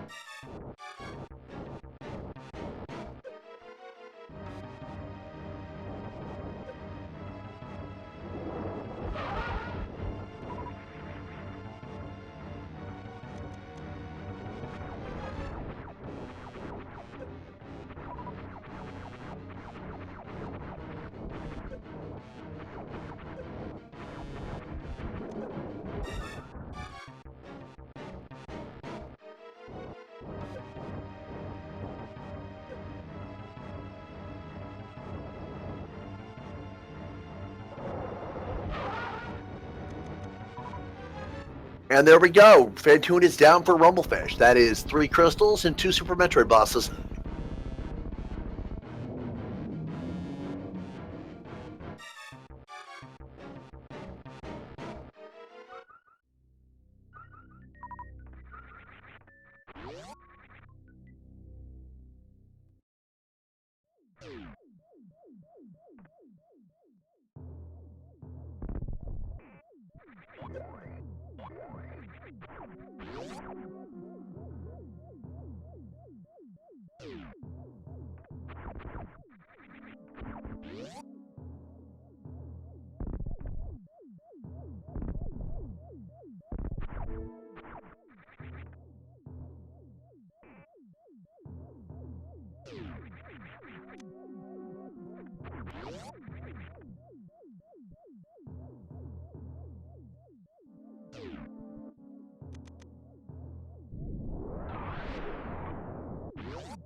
Alright, Rumblefish making their way through Wrecked Ship. Unfortunately, we've already seen pretty much all of this, so not a whole lot to say. So if I go quiet for a bit, I apologize.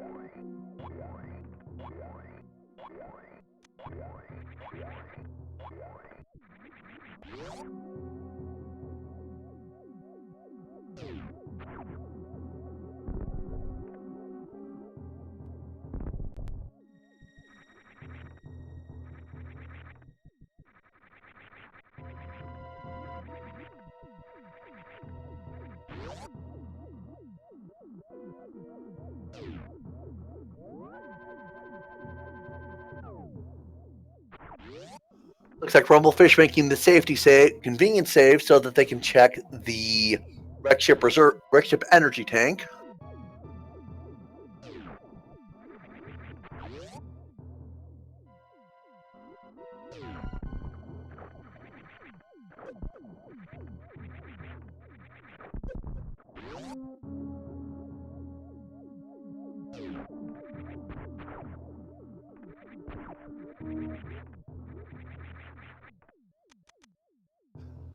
So for those of you who might be curious, the reason the randomizer works is because Super Metroid and A Link to the Past don't share any relevant memory addresses in the Super Nintendo's memory space.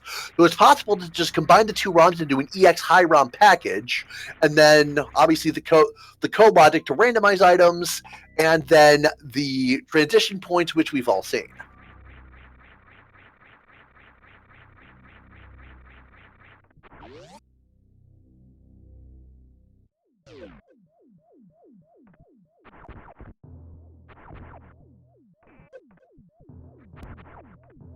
Kajada 1989, yeah. Lamp and Bo, both in Mini Moldorm, was pointing pretty strongly to Easter.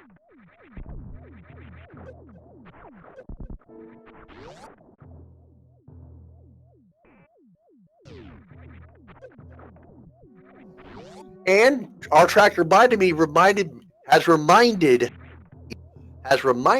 me that we have a co-op showcase stream on the 18th. So that'll be a 2v2 most likely.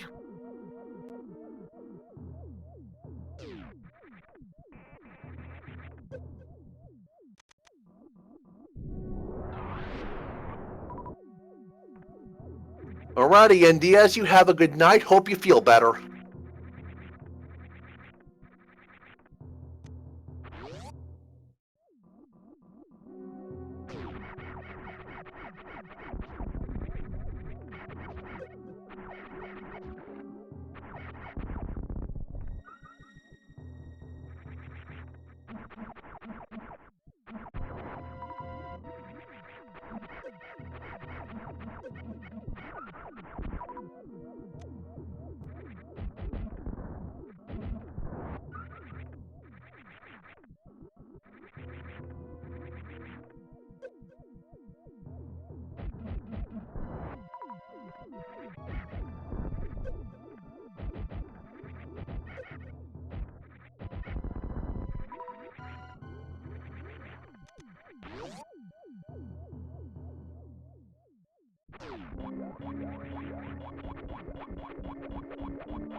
Alrighty, Rumblefish heading off to the side of the attic. I don't remember what was here.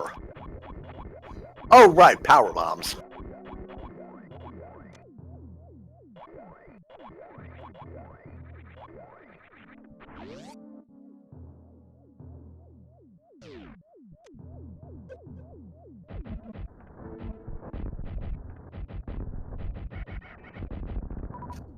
Kajana89, yeah, that sounds like a pretty good plan.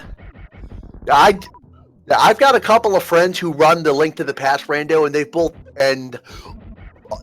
everyone I've asked has said focus on one game at a time before you get good at try to get good at the combat.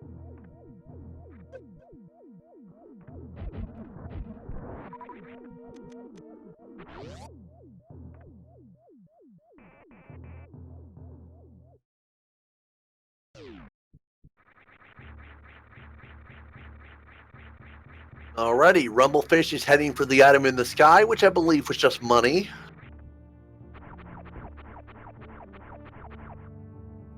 Yep, $5.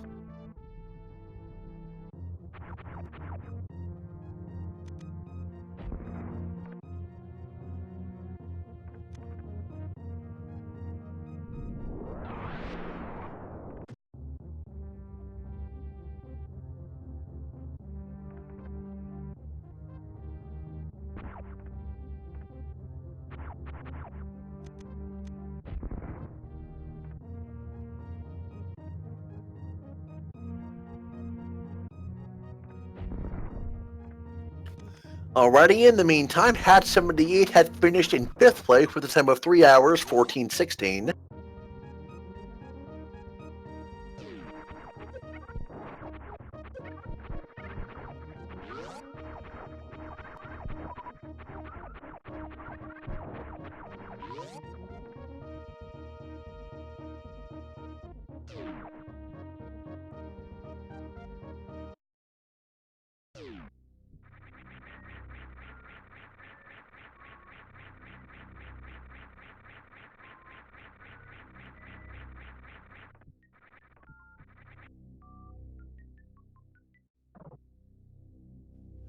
And now we have Maximum Barnage finishing in 6th place with a time of 3 hours, 15:01. As Rumblefish is taking the bowling show.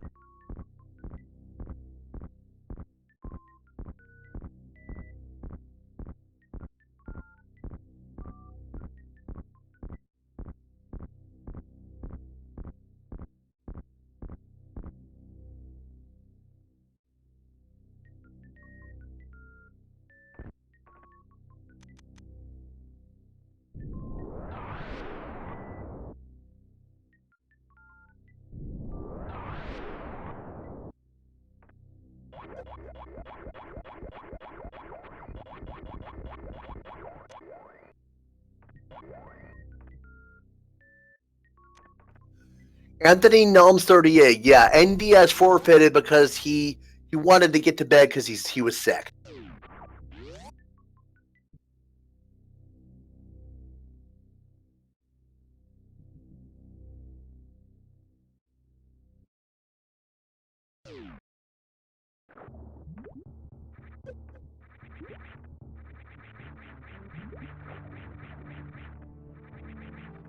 GG, Hat 78.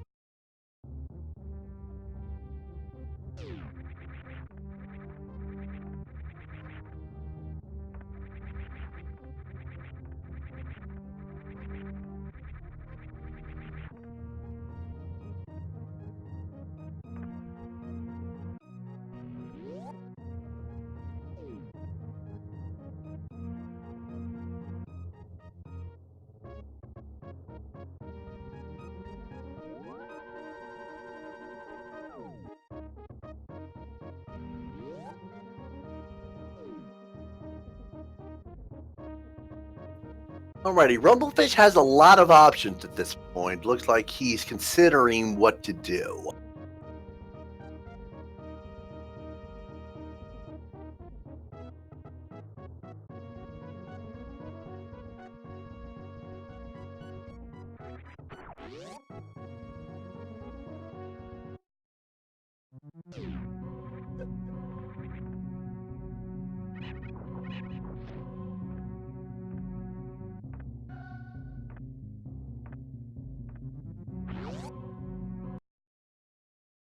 Alrighty, Rumblefish on his way back to Link to the Past.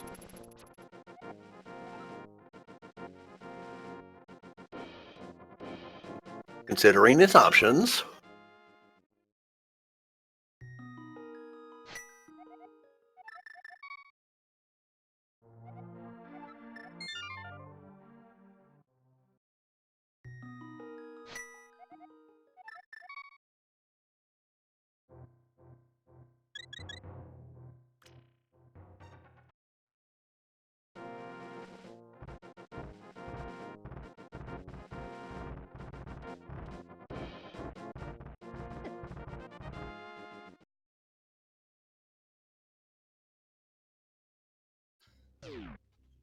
Okay, he's taking the shortcut to the business center.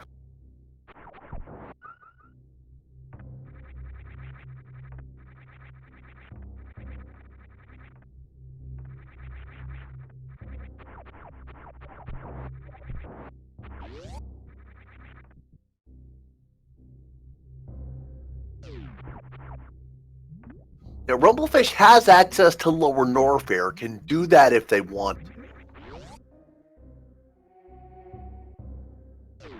Actually, that's their best bet. Get their hammer and get their mitts.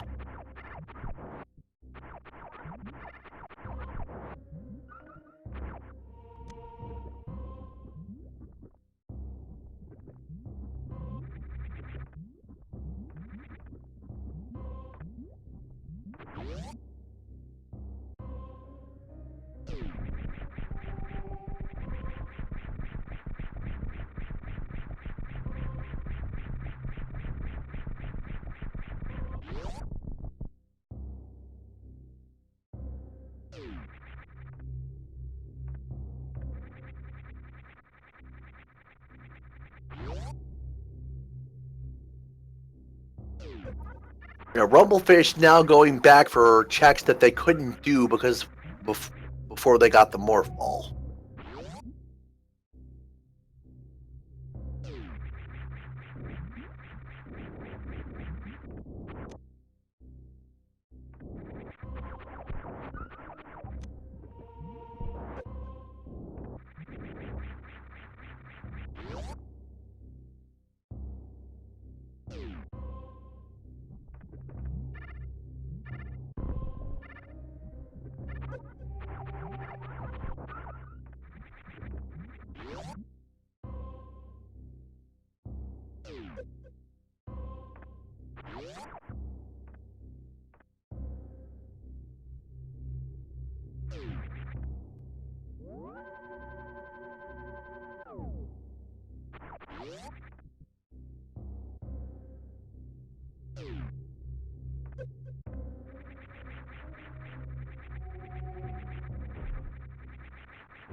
All right, I guess Rumblefish didn't grab the wave beam item earlier. Ooh, takes a fall. Makes it back up.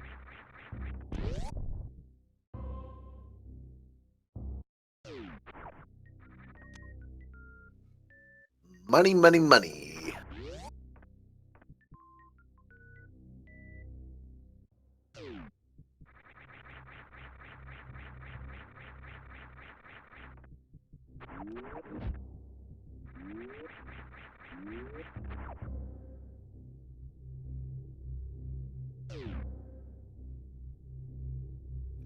Yeah, Niterific. Space jump without high jump is not enjoyable.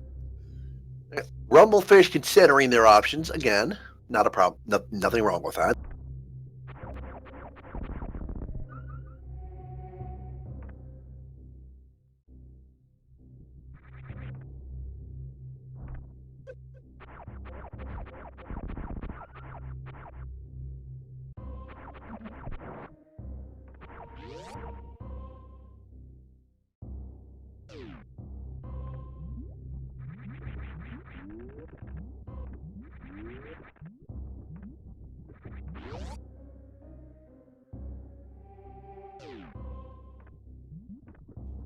All right, Rumblefish heading the back way down toward Lower Norfair.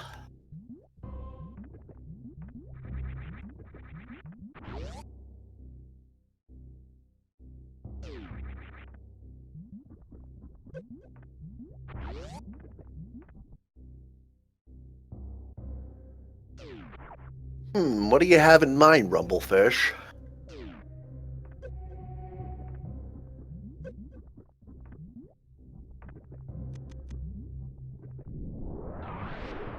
Okay.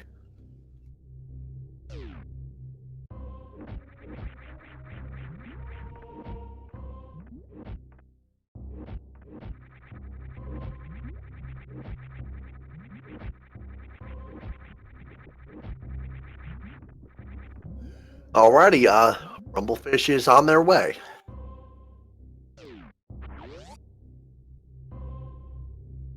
Gonna make a safety save. I agree with that call.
Alrighty, folks, we are going to call it here for the evening since Rumblefish is the only restreamed runner who's still going. I would encourage all of you to head over to Rumblefish's channel and show them your support because they're for keep them with it for as long as they have.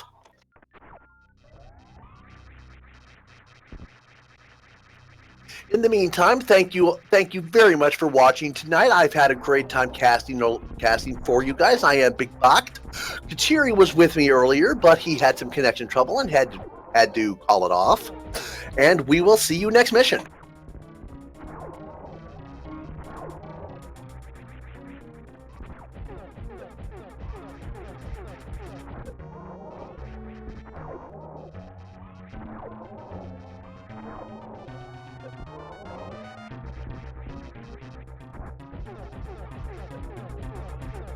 You're very welcome, Hitaka. I had a great time.